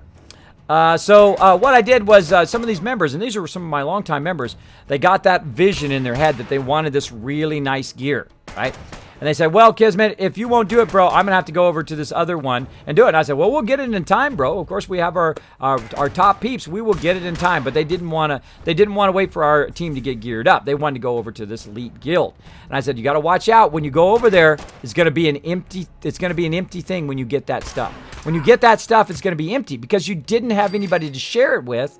You didn't get to share it with your close friends and people that you had built these relationships up with for years. And I said, it's going to be a hollow victory, bro. It's going to be a hollow victory. I know. I'm going to tell you. It's going to be a hollow victory. And they're like, no, Kismet, we wanted to become elite. And if you're not going to become elite, boom, I'm out of here. I'm going to go do something else, right? I said, all right, man, more power to you. Go for it. You know, everybody's got their own path. You'll always be welcome in the guild. You know, you're a longtime member. I have no problem with it. Go for it. It's because some people, they learn by learning from other people's mistakes, and some people learn by doing it, and of course, learning it the hard way, I call it. So what they did is they went and they did that. They went and they got the best gear in the game. They raided night after night, week after week, and they got their gear, and they realized they were in a guild full of a-holes. Full of a-holes that didn't care about them. Oh, wow, big deal. So you got your gear. I got my gear too, big deal. Right? They didn't care about their accomplishments. They didn't care. Oh, the lunchbox.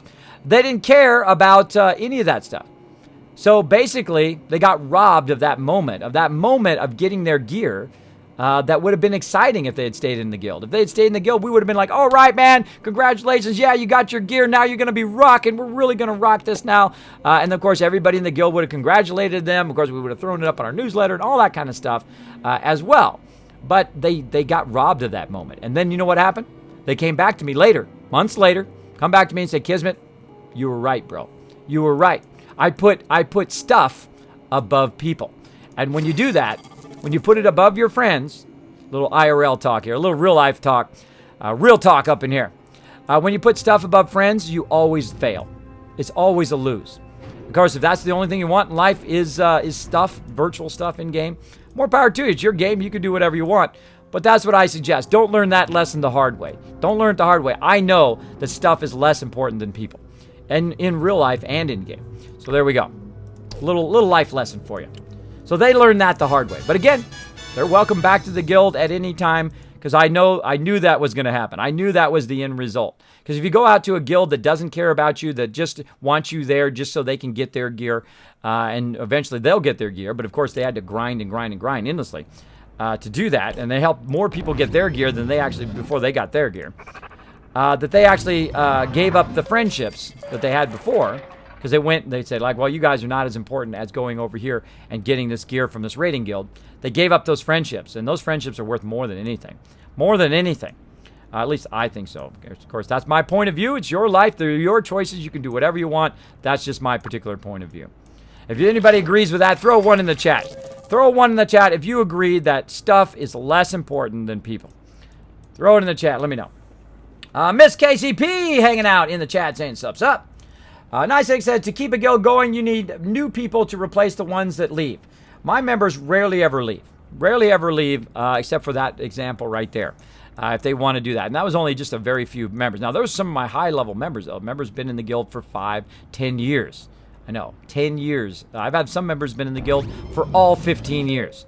All 15 years they've been in the guild. I have one member, Aang, who has played every game we've ever played together and been in every guild we've ever created in every game. He is my I call the elder member, who is basically the most greatest member ever. He's also the very first person to press the follow button here on Twitch. Always a great supporter of the stream as well. So if you ever seen Aang in the chat, I want you guys to blow it up like crazy. You show him some love. Show him some love. Big supporter of the team. Big supporter of the team. So yes, well, sometimes you do. Now, as the leader of the team, I do not require people, again, to stay active. I do allow them to take care of their IRL. I find that if you take care of your IRL, you actually have more time to play games later. If you don't take care of your IRL, what happens is it starts to snowball, and it gets to a point where you don't get to play any games because you've got to get out and make some money. You got to get out there and take care of your family. You got to get out there and do something, and you're playing less than you would if you would have just taken care of it in the first place, right? Right. So what I do every single night before I go to bed, here's a little tip, by the way, a little additional life tip while we're kind of chilling out here at the end of the stream. Basically, what you want to do is go and write down what you want to do tonight. Write it all down in a list. Start a list 1 through 5 or 1 through 10. Don't write a list of 100. Forget that. Don't write a list of 100. You're never going to do those 100 things tomorrow. There's no way. Well, unless there are a lot of little things. Thank you, Swags. Thank you for the cheer. Appreciate dropping the little bits of love into my Dragon Chalice there. Thank you so much. Nice. So what you want to do is write it all down. Write the 5 most important things you want to get done tomorrow. Then prioritize them. So write it down tonight.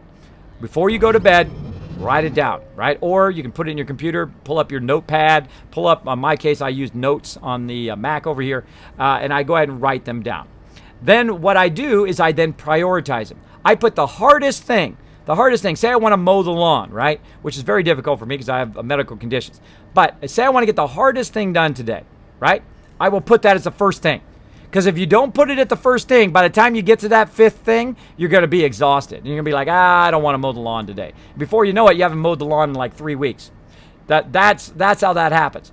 So make sure to put that thing, the hardest thing, first. And then crush that sucker, and you'll feel so good about yourself. You'll feel so good about yourself. Go out there, crush that lawn, get it done. Do the back, do the sides, weed eat, do everything you got to do. Boom, your day is now rocking. Now you're in the mode. You're like, yeah, I got something done today. I'm getting this thing stuff going on. And then the easier ones, boom, knock those out. Leave a real easy one for the last one, because then you're like, okay, bam, boom, knocked it all out. I got my things done for today. Right? Try that out. Let me know. Come back. Give me some feedback of how it's working for you. Of course, it is your life. It's your choices. You don't have to if you don't want to. But again, it does work very, very effectively. Now, what I try to do in my day is that every single night, I work on some videos before the stream. Now, I work 7 days a week on the stream here, constantly doing videos, constantly doing upgrading graphics and adding additional stuff like creative streams. Also going to see the IRL come through eventually. It just takes so much work to do all that stuff behind the scenes. And then, of course, I also do streaming as well. So I stream in the afternoon and I stream at night. I'm going to go to 6 days again. So I can get that going on. Plus, got to take care of my IRL, got to take care of my kids. Now, sometimes during the day, those bonus streams, I will be at the water park, or I will be on vacation, or I'll be doing something during the day. I'll be traveling with my kids. So some of those bonus streams during the day will be moved, but at nighttime, those will be set. Those will be set 6 days a week, except for Friday night, which I'm hanging out with the wife, chilling out with her, watching a movie, whatever she wants to do. That's the wife's night. That's the wife's night. Now, I had it on Tuesday, but then, of course, it's going to be summer, so we can hang out on Friday and on the weekends because she did change her job. She had 2 jobs, by the way. She took 2 jobs to keep me going, to keep me alive as a person, and then also just let me pursue my dream here. So I appreciate it. Now, of course, she didn't get to work for 10 years, so, hey, I went all the way out, and I expect that in return, and she's awesome. She's now got 1 job again, which can cover the expenses of both those jobs she had before. So again, find yourself a good woman. Find yourself a good spouse, man or woman. I don't judge. Go ahead. Go for it. Find whatever you want. Find whatever sparks your fancy. in life. And then go out there and make sure that you put them as number one, and make sure they got you as number one as well. Number one out above everybody and everything. Above food, above water, above, of course, you need at least food and water, but above money, above material things, above everybody else, including your children. That person must be the most important thing in your entire life. And that's the way my wife is to me, and she's been that way for 25 years. And will continue to be that way until I die. Every minute of every day. So there we go. There we go. All right. And we got a whole bunch of stuff done there. I was going to do a quest. That's what it was. I couldn't remember what I was doing. All right, let's see if we can get a quest in today. Let's go ahead and see anything that's about an hour long or a couple hours there. I see it 2 hours, 2:45. There's a 10 hour there. Wow. Now, eventually, I will have a special questing crew. But let's see. We've got 2 hours here. We got to wear some formal wear. 2 hours and 45 minutes here for some military fatigues and some nice rare stuff and a rare weapon.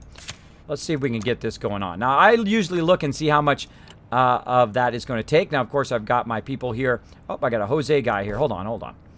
We got 67. We got plenty.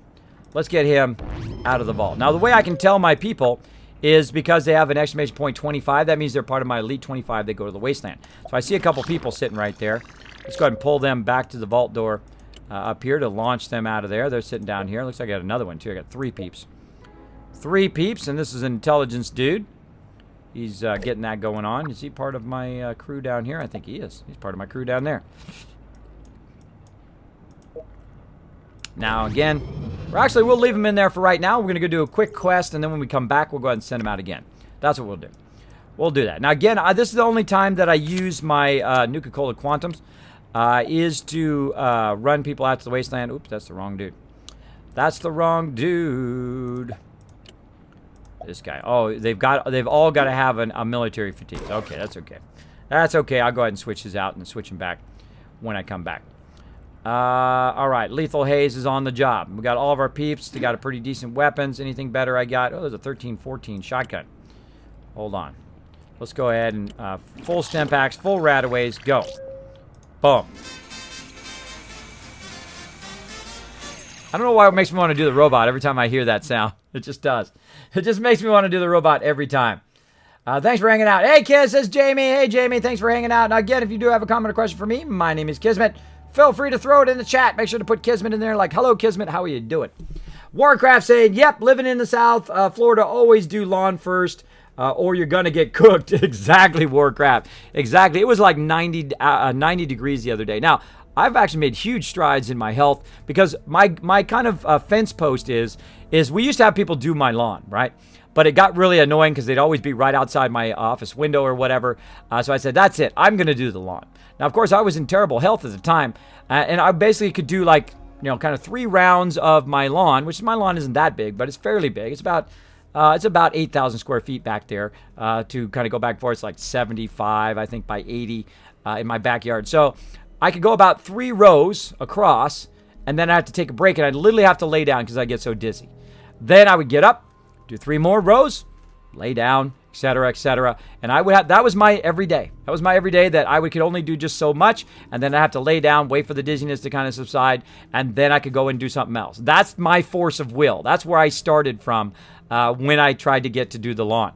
And then eventually I could do like 5 rows and then 6 rows and 7 rows. And right now I can go out there, I can mow that entire lawn, and I can mow the entire side of the lawn. Now, when you're not in that situation, being able to mow the lawn is nothing to you. Oh, well, I could go out there, I can mow the lawn, I can do the whole lawn, I can do it all. But when you see life from a different perspective, like I do, when you have medical conditions that restrict the amount of stuff you can do in your day, like I have also sleep apnea, so I don't sleep very much. I sleep about 10 hours a week.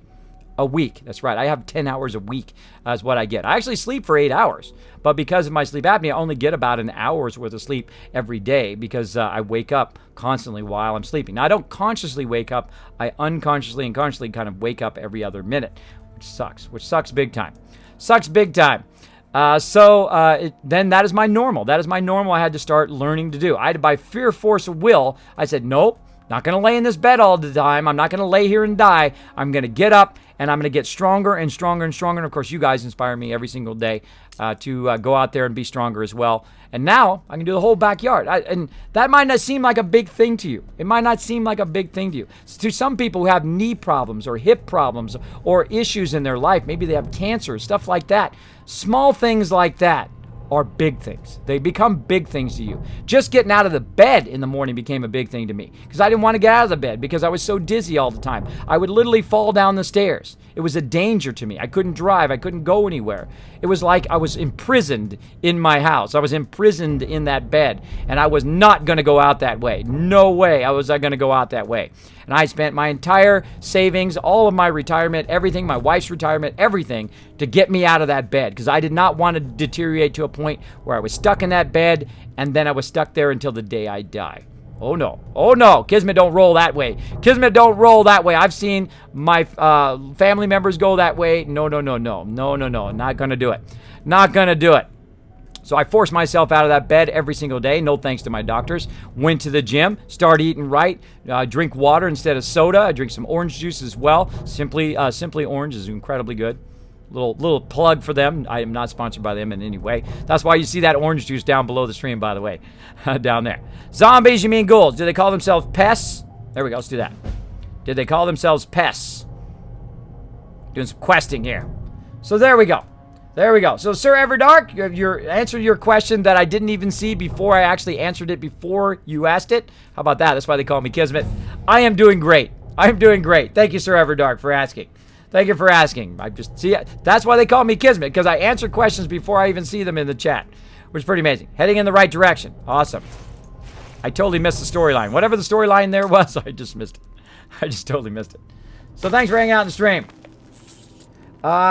Ensei says, Kismet, have you tried the Kismet Twitch name? Some streamers managed to get their name in the recent month. Well, I have tried it before in the past, but the person who has the Kismet name has had it very long, for a very long time, all the way back into Justin TV. It's a lady who has it. She has not streamed in forever. You cannot recover other names like that. I doubt if I'll ever get that name, but that's okay. That's okay. I don't mind Kismet Ring of Destiny. I think it basically is my known name now. I would like it to be smaller, obviously, but I'm not going to worry about it. I'm known now as that. I'm fairly successful at a streamer. Yeah, okay, successful. I have 6,000 followers. That's pretty awesome. And they know me as Kismet Ring of Destiny. They know me as Kismet Ring of Destiny, of course. Kismet Ring of Destiny is the name of my guild as well. Now, I didn't name it after me. It just happened organically. It's actually called the Kismet BP quite often by the team. Kismet Blood Pledge is what that stands for from way back in Lineage days. When guilds were called Blood Pledges then. Now they're called guilds. It was before anybody used the word guild back in the day. There we go. Bleach Jump. Also, thank you so much for the host. Appreciate it big time. Big time. Am I a part of the vault? Let me check. Let me check. Blowing them up. Let me watch their health. Let's see. Sir Everdark. I should, hold on, I gotta alphabetize your guys' names so it'd be a lot easier on me. Let me alphabetize your guys' names, hold on. And then I can just look in alphabetical order. There we go, look at that. Sort, ascending. Yeah, I love spreadsheets. Spreadsheets are great. Spreadsheets are great because I can sort it ascending and I can find your guys' name in there. Let's see, Sir Everdark. I don't think so. I haven't added people's names this round yet. Let me go ahead and check and see if you are on my Revlo. I believe there are some people in there. Yeah, you're in there. There you are. Yeah, you have redeemed your name in there. Now, again, if you want your name in the vault, everybody, I'm not sure how much time I'm going to have to put everybody's name in there. But if you would like to redeem that, you can use some of your Kiss Caps to get your name actually in Vault 45. Right here. That's first come, first serve when I run out of peeps. Sorry, bros. Sorry, bros. You're going to have to be ladies. You're going to have to be the ladies if you want to be in the vault. So I suggest you get your name in quick. Get your name in quick. So you just go ! Name character in the chat, and then space, and then what you want your character name to be, and then it will go ahead and redeem it on Revlo. It keeps a nice list of it so I don't forget anybody. So there you go. There you go. Let's keep going on this quest. Let's keep going. Blow it up. Get them, kitties. Kitties and a parrot. Look at that. 2 kitties and a parrot Rocking it. Bam! Take that, sucker. Take that, sucker. Wasteland Survival Guide never prepared us for this. Really? You've been attacked by death claws and this is the scariest thing? This is the scariest thing you've seen? Shoot him with a rocket. Right dead, like point blank range in the face. Point blank range in the face. Bam! Later. Laters. Alright, make sure we're not missing anything along the way, too. When I run them into the next room, usually I kind of backtrack and make sure I don't see any shinies. This is a big room. Look at that. It's a big area. Some of these quest areas are massive. Oops.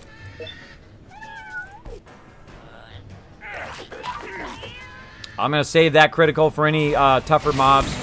Again, all you got to do is just not click it. Just not click it and you'll be fine.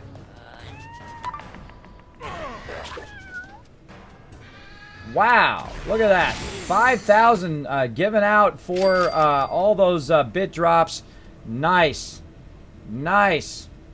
Also, tons of retweets going on, showing you guys lots of Kiscap love. Should have a ton of Kiscaps. Should have a ton of them to redeem your name in the vault if you'd like to.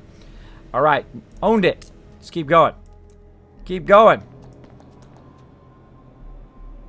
Are you already in there, Bleach Jump? I believe so. What I should do is actually put the list up there of who actually is already in there. That would have been smart. That would have been smart. We are the Hungry Horde. Follow us. Followers of famine. And all fresh flesh, I mean fresh flesh, fresh, will be consumed. I'm sorry, we're just very hungry. Makes it hard to focus. The Hungry Horde, so you aren't pests. Famine like the horseland of the apocalypse. You should try meat instead of flesh. You're very hungry and you should follow famine. Think there's a connection. Huh. Let's see. Let's try famine like the horse of apocalypse. The greatest horseman to you. Now let our hunger consume you. That ain't gonna happen, bro. Eat grenade, bro. Eat rocket launcher. Heals. Actually, use those. Use those babies. Getting that full heal. There we go. Alright, you are so toe school. Gonna get shot in the face with a junk jet. Rocket first. Junk jet in the back of the head. There we go. Nice. Nice. Alright, let's keep going. There's got to be a boss guy around here somewhere. Oh, and a level up. Nice. Nice. Let me see. Bleach Jump.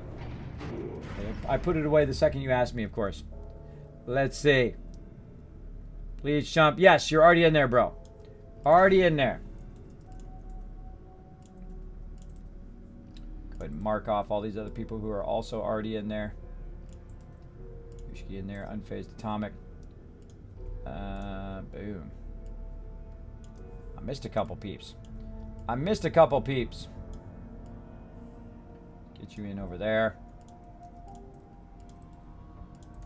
There we go. Let's go ahead and re-sword ascending. There we go. Yep, you're in there. You're in there, Bleach Jump. I actually saw you the other day. I forget what you're doing. I forget what you're doing. And there we go. Now we've got a mob worth a critical. Or not. Look how quickly they got annihilated. If he gets hit in one shot like that, don't waste your critical on him. Unless you're in the last room. If you're in the last room, then go ahead and burn all your criticals. But otherwise, there's no reason to do it, because he's just going to die in a second anyway. There we go. And we got some radaways. Nice. Let's keep going. Easy, guys. These guys are easy.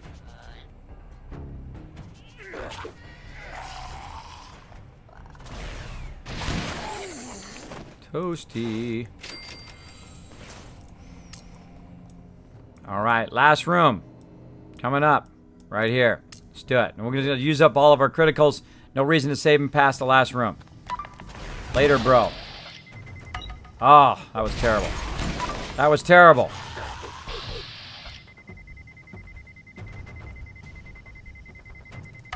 Ah.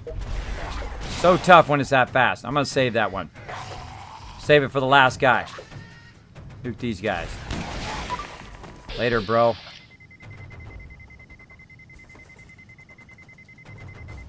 Ah, there we go. A little bit better. Man, that is so hard to get that 5 times. So hard to get it here in this thing. There we go. We got a ton of stuff there. Anything else? Look around first before we head back out. Now we're looking good. We're out of here. Stop the attacking military. Talk to the soldiers. Talk to the attackers. We're good. We are out of here. Return to the vault. And boom, doing good. Thanks, kids. You're welcome, Bleach Jump. You're welcome, bro. Let's go ahead and tell it to reach now. I'm going to use our Nuka-Cola Quantums to get our main defenders. Now, these are my defenders here, so I got to get them back to the vault so they can defend against Death Claws. Boom! Look at that. Hardened Flamer, 15-18. Nice. Come on. Where's my plasma rifle? Brotherhood of Steel diner stuff going there. Of course, I'm not going to use any more diners, so it makes it useless. Living quarters, I might use that. But other than that, they should have done it also for the Nuka-Cola room and also for this power room, but they didn't.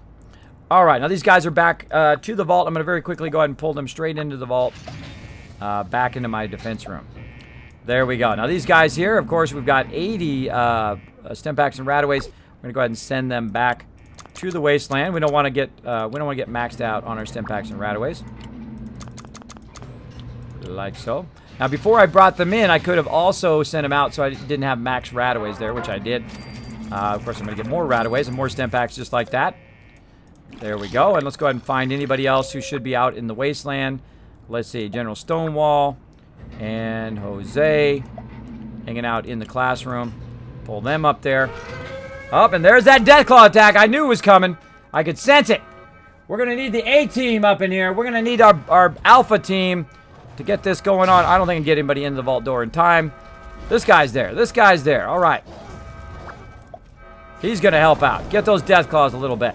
Get those Deathclaws. Go for it, A team.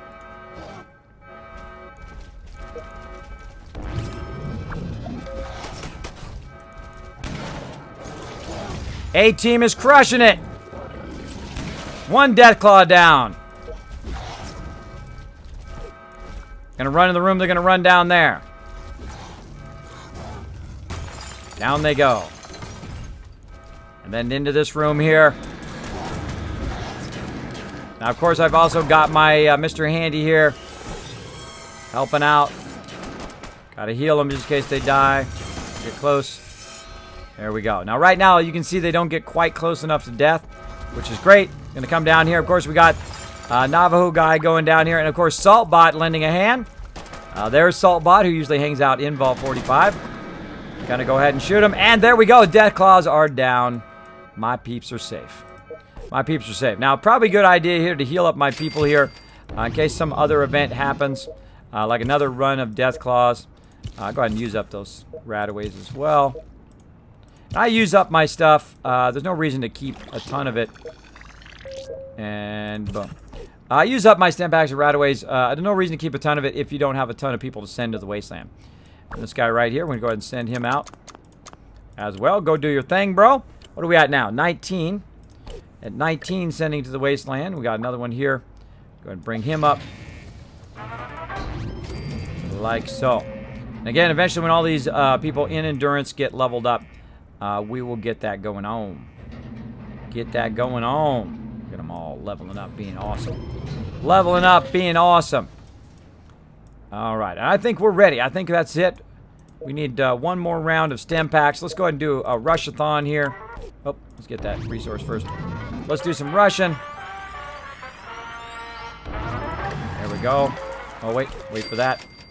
Always want to rush right after you get the resource. It's going to give you the max amount of time back. Looking good.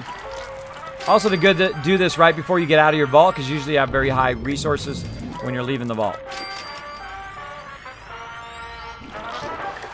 Oh, yeah. Wow. Wowzers.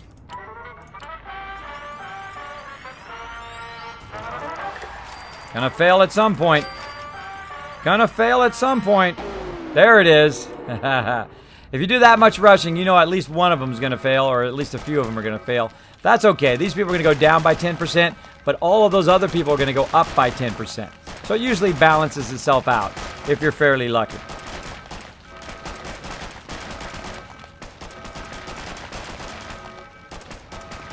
That is a tough event. Look how much damage they're taking. There we go. And they've got Healed up again. All right. And then let's go ahead and try right down here. There we go. Notice my happiness now 88% up there. It's going up a little bit at a time. Again, up here at the top, some of my people who were lower happiness getting up to 80s, 90s, and above. There's 95% right there. Again, there's 100 there, 95, 100. So I'll go ahead and do that. And that's another reason why I keep my defenders in that kind of room, so I can rush the room to keep their happiness up, because they do get attacked a lot, and they do take a lot of damage. Now, also, that's going to speed me along, so I can go ahead and get this guy to the wasteland faster. I've got 24 right now. I want to go ahead and get about 12 more. I'll wait for those to come up. We've got about 9 minutes there, and we've got about 2 minutes there. So we'll wait for that one to come up. While we're waiting for that to come up, we'll go ahead and take all the rest of our peeps, and we'll go ahead and put them into training. Now, I think all of my people here in STEM packs are at 10 now, so they don't need the intelligence room. Nope, they don't need the intelligence room anymore. So we'll go ahead and grab all of these peeps and do this. Now, I always start with my people who are in STEM packs or Radaways, because this does take a while. It does take a while when your vault gets bigger to put everybody back into training. It does take a while to do it. Now, I'm going to take a couple of these guys, put that person in there, this person in here, to keep that training going. I'm also take this person, put him in Radaways, so that all 3 of those rooms come up next time I play. Now, all the other rooms look pretty good. Now, we've got all of our people here in strength and endurance. These people right here need to get out of endurance, so I can actually pull my main people down. But we have a pretty decent amount of caps right now. We have about 7,000. I seriously doubt I can add another endurance room, but I'm going to go ahead and see. What do we got? What do we got endurance room wise? Let's see. Endurance right here, 3150. So to do 3 of those is going to be about 9 or 10,000 plus to put that in there. So that's not going to work out. We're not going to burn all that on there. So we can go ahead and try to put them in perception or somewhere else. But this girl is leveled up now, and I'm going to go ahead and put her as one of my long-term peeps. What's her other thing that she needs? Strength. Let's just go ahead and put her in agility for right now and let her level up. This way we'll put all those people down there. All right, let's go ahead and add at least 1 endurance room. There. Get away with 2. Let's screw it. Let's do it. Let's get away with 2. Let's do 2. Let's ride it real low. That's never really a good thing to do, but let's ride it low. Ride it low. This way I can put a whole bunch of people in endurance. So I'm going to go ahead and pull a bunch of these people down. And I'm going to go ahead and either put them in perception, or I'm going to... Let me zoom all the way out. I'm going to put them in perception, or I'm going to put them in endurance. Now, these people will now become kind of my long-term people who will sit in endurance or in perception. So that because they're not doing anything else useful. They're no longer doing the dining room. I will not make any more dining rooms or those type of rooms. Of course, it'll all be Nuka-Cola. We did double upgrade our Nuka-Cola, which is pretty awesome. All right, there we go. We pulled them all down into there. And I should have 4 there. Where's my other 2 agility peeps? Oh, I think I converted them. I converted them over here, right? Converted 1 over there. Oh, there she is right there. There she is right there. Okay, we'll take her, put her in endurance. All right, and that's going to allow me to pull my main defenders out. That'll be the last thing I do. Again, how we doing? Looking 36. All right, this guy's out of there. Like so. Off he goes. And, okay, we got room for 3 more down here at the bottom. Now, of course, my easy people here are my strength people. I can go ahead and just pull them straight over here like this. They happen to be right next to the room in which they need to go. Notice the dragon's a little weird. The dragon's a bit weird. Hope I pulled him in the barracks. Get out of the barracks. You want to be in that room. Again, the dragging in the Steam version is a little tougher to deal with. When you're zoomed in, it's a little bit better. But the further you zoom out, you're kind of in that mid-level. The dragging gets all kind of messed up, which sucks. Which sucks, but such is the way it goes. All right, so we'll go ahead and drag all those people over to doing something. Unless they're busy doing something in here. We'll go ahead and pull him into luck. We'll go ahead and pull these people into luck. We don't have to keep all of them in there. Like so. If we do have extra people just standing around, like here in the STEM packs, I'll go ahead and send somebody down here. Again, I want every room to be populated while I'm not around. Even my radio room, I'll go ahead and throw a person down there for next time. Now, my radio room is going to take about 2 hours and 57 minutes. So next time I come back in here, that room will be good to go. Again, here's another strength room. Let's go ahead and pull all my strength people into that strength room. Like so. Actually, I just realized I emptied my strength room and not my endurance room. That's okay. Now I got to pull these people out of here. What are they going to be doing? Anything. Anything other than what they're doing right now, because they are blocking my ability to level up my main peeps. Go ahead and put them in some crafting. I'm just going to kind of randomize where they're going to be because they don't really need to be anywhere. And I could also send them to the wasteland right now as well. Maybe I'll put them in charisma there. Have any room anywhere else? I don't think I have room anywhere else in any of the other training rooms. Need a lot more training rooms. That's what we'll need to work on next time, to add a bunch more training rooms to the vault. But anything's better than being in the way here, so I'm going to go ahead and just drag them into just some random rooms to get them out of the way. Again, we've done all that. Perception's max, agility's max. We've got some endurance down here at the bottom. Maybe we'll throw them into endurance. Throw a few more people here into endurance. We've got 3 there. And let's go and grab this guy. This guy would be number 4. Get them going in endurance for next time. All right. And that's it. I think we've got it all squared away. We've got at least one person in everything. Let's go ahead actually and pull her up here into power. Now again, we want to have one person in power, one person in here, one person at least in every single room. So all of those resources will come up next time, including the radio room. I knew that was going to happen. I knew that was going to happen. Let's see if we can get there in time. Go ahead and send some people to the various rooms around there. Like so. Oh, I didn't put a person in there. Let's get a person in there. Now I'm going to send the people around in the various rooms around there because there's no way I'm going to get there in time to stop that from spreading. Oh, I did. Oh, I did get there in time. Wow, that was lucky. That was lucky.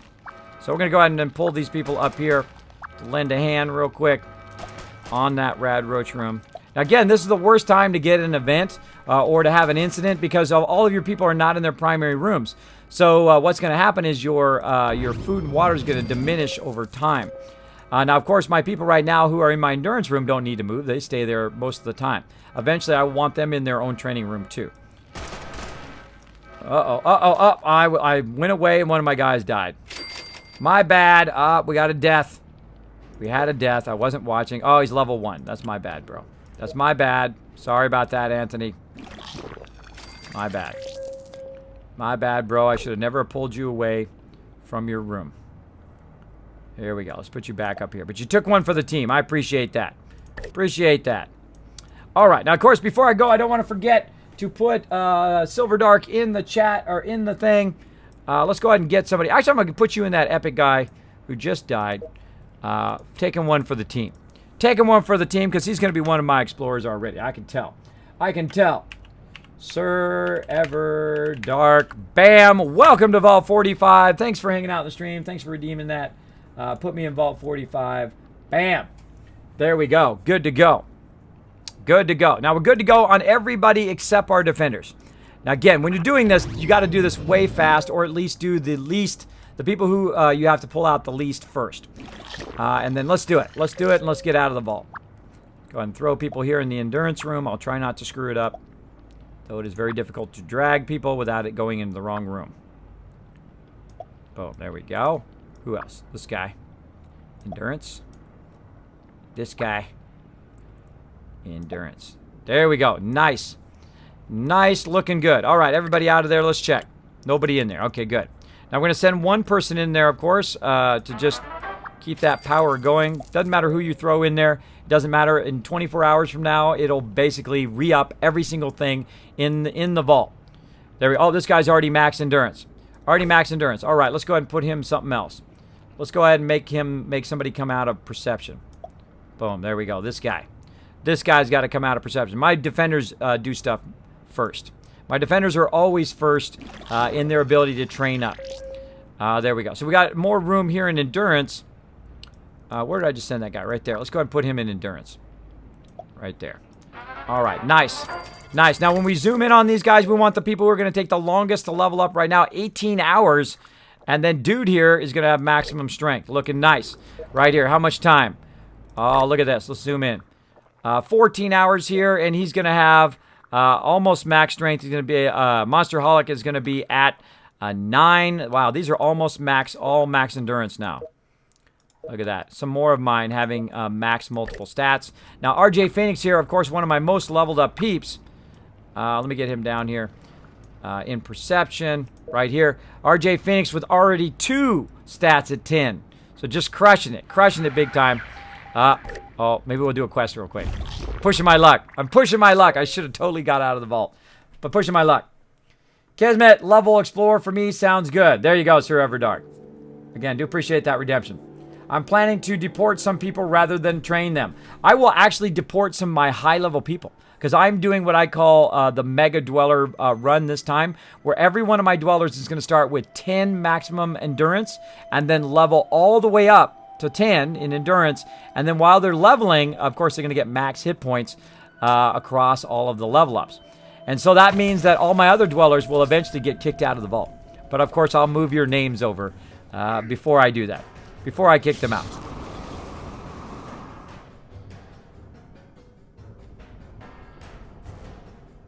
Well, that's a ways away. That's a ways away. I got to level a whole bunch of people up. And that's why some of them have an X in their name. There we go. That wasn't too bad. That didn't take too long. That's why some of them have an X in their name. Because that means they started from level 1 and they're going to max 10 plus endurance. Nice. Well, I'm glad I did that one. That was nice and quick. Nice and quick. Let's return to the vault. Hopefully our resource. We've got to watch our resources there at the top. Make sure it's still good. Blind Police saying hey in the chat. Say hey, what's up? Thanks for hanging out. Appreciate it. Do I have to go to work today? Yes, bro. Go to work, man. Go to work. You'll feel better about yourself. Kismet Level Explorer sounds good to me. Kids, how do you get pets in-game? You can get them from objectives. You can also get them from quests in the Wasteland. I've got a bunch of them from objectives and also from the Wasteland as well. So a bunch of cool stuff. Now, some of my explorers are on the way back, by the way, and they have lunch boxes. So we'll hopefully when they get back here, we can get that going on. Let's make sure nobody's dead. Oh, Mysterious Stranger. Mysterious Stranger very close, too. Like right in front of me. See, when he's really loud like that, that means he's pretty close to what you're looking at. Pretty close to what you're looking at. Of course, I can't see him. He is, like, so hard to find today. Darn it. Ah, he was over here somewhere. Over there somewhere. Okay, now let's not fool around. Once our resources are maximum, boom. Get out of there. Get out of there. That is night mode. I put everybody into training. I try to put at least one person in all the rooms if I have extra people, especially in crafting. Now, all that stuff's going to keep running. Now, my resources are going to run for about another couple minutes. Once those resources do stop running, all of my other stuff will continue to run. So if I've got 18 hours on one of my people, next time we play, guess what? Everybody in the whole entire vault is going to be leveled up. All of the crafting is going to be done. All of the resources are going to be done. So when you come back to the vault, basically you just click everything and boom, you're back in business. Move everybody back into your production rooms and you're good. You're good to go. All right. So now we need to show somebody some love. I'm just going to throw the host on some lucky person out there. Let me go ahead and turn off my game sounds. Boom. And I'm going to go ahead and switch back over here to my other setup. Let me go ahead and turn off Saltbot. Boom. All right, there we go. All right, thanks everybody again for hanging out to the stream. I'm going to say thanks to some peeps for just a second, and then we're going to go ahead and throw a host on somebody, some lucky person today. We'll see who it is. I'll be right back. Hail to the king, baby. Big thanks to my Giga supporters, Dark Angel and Tellus, for that amazing stream support. Everyone, make sure to show them the ultimate Kismet love in the chat every time you see him. Thanks again. Legendary. Now, thanks to my legendary supporters, Kidney Killer 71, Misfit Jim, Resident Spike, JS Cags, Mace, Noah, Grandpa Plays, Coda, Steel Pie, Kern Jez, Action 2.0, Wink, Supersize My Peanuts, Aang, Big JP, That's Mr. Non to You, Fast Out Crazy, and Ameridave. Thanks to my legendary supporters and all my other supporters, you are the ones that keep this stream a-going. Best way to support the stream is to crush that follow button with the Dragon Hammer, hit that donate button, or you can subscribe via GameWiz or Patreon and show that support. You can even earn yourself some Kiz Caps each week by following on Twitter at Kismet, B like Bravo, P like Papa, Kismet BP, and subscribing on YouTube. Get those extra Kiz Caps toward our giveaways and our contests. Or just be an awesome lurker, retweet, share the channel with people you think would like it, and that goes a long way to helping the channel. Unstoppable. Now, I've got to say thanks to the best mods on Twitch. Of course, we got Sister Wolf, Chewy Baka, Nushki, Crazy, as well as Dark Angel. Thank you so much for that always awesome stream support. I stream on Wednesday, Thursday, and Saturday, Sunday from 10 p.m. Eastern Time, that's 7 p.m. Pacific, to 2 a.m. Eastern Time. And sometimes we go a little longer. Sometimes we have bonus streams as well. So make sure to be watching my Twitter as well as the info section here on Twitch for those bonus streams and other awesome events that are coming up. Thanks to everybody for hanging out in the stream, but we're not done yet. It's that time, one of my favorite times, to get on the Kismet Love Train and go and raid somebody else. So come on with me. Let's go make their night. Let's make them smile. Let's send that Kismet Love Train out along Twitch and just make it a better place. Thanks to you guys. Let's go. That's right. Let's go, everybody. Let's get out there and send that Kismet Love Train to somebody. Now, I'm going to do somebody a little bit different today. Normally, I drop you guys into a Fallout Shelter stream or another Fallout stream or some of our friends around there. What I'm going to do is actually send you guys to a creative stream. Now, it's going to be worth it. It's going to be worth it today because this person is amazing. She does amazing work. She's a huge Star Wars fan as well, if you're into Star Wars. She does incredible work, and she's a creative person like myself. I am actually creative as well. I've been a graphic designer for 25 years. I'm very artistic, not in the way that you hand draw stuff. I'm not a traditional artist. I'm not a starving artist is what I call it. I am a actual production artist where I produce film. I actually do ads and things like billboards and stuff for CDs and labels and websites and that kind of stuff, what I call a paid artist. And I got paid very, very well to do it. So I'm going to go ahead and send you over here. Her name is Imperial Girl. She is incredibly great. Amazing stuff that she does. I like to watch her just to see what she's going to make next. We're going to go over there. We're going to show her some love today here. Now, of course, I'm running behind like normal. Wouldn't be a Kismet stream if I wasn't running behind. So I'm just going to go ahead and drop you guys in there. We're going to drop the host as well. I'm going to go ahead and put the link in the chat. Now, wait for me. Wait for me.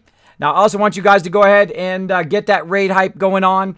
Let me go ahead and type raid hype in the chat. Pow, there we go. So go ahead and highlight that where it says Kismet Raid, sharing the love, and copy that. And we're going to go ahead and do Control-C on that, baby, or Apple-C if you're on Mac.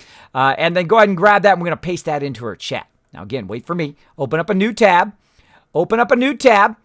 And then we're going to go over there. We're going to get her. All right, now I'm just going to throw the host right off the end here. Now, again, I will be back, of course, on our new server on 7 Days to Die. We're going to have a big event tonight. For that, you never know, I might give away some stuff. For the relaunch of our 7 Days to Die server and our steady 7 Days to Die days, which are going to be on Monday and Tuesday, of course. Be back on Wednesday with Fallout 4, and of course Thursday and Saturday, Sunday as well with Fallout 4. Of course, during the day, watch for those bonus streams. We'll be doing creative. Tomorrow, Tuesday, we'll be doing a little bit of Fallout Shelter, and then of course we're going to be doing some just random game. We're going to be like we're going to do City Skylines, I think, tomorrow, and then we're going to eventually I'm going to try some Prey. Eventually, I'm going to try some Destiny 2. Eventually, we're going to get back to the other Fallout series as well. Just so many awesome games to play. I wish I had more time in the day. I wish I could stay with you guys more. But I've got to get that IRL. Got to balance that life. Got to get out there, get some of that stuff going so I can come back and stream more with you guys. Stream more. All right, here we go. And I'm going to go ahead and listen in here while we're at it as well. Here we go. 3, 2, 1. Go get her, everybody. Go blow it up right there. Go get her. And I'm going to go ahead and throw the host as well.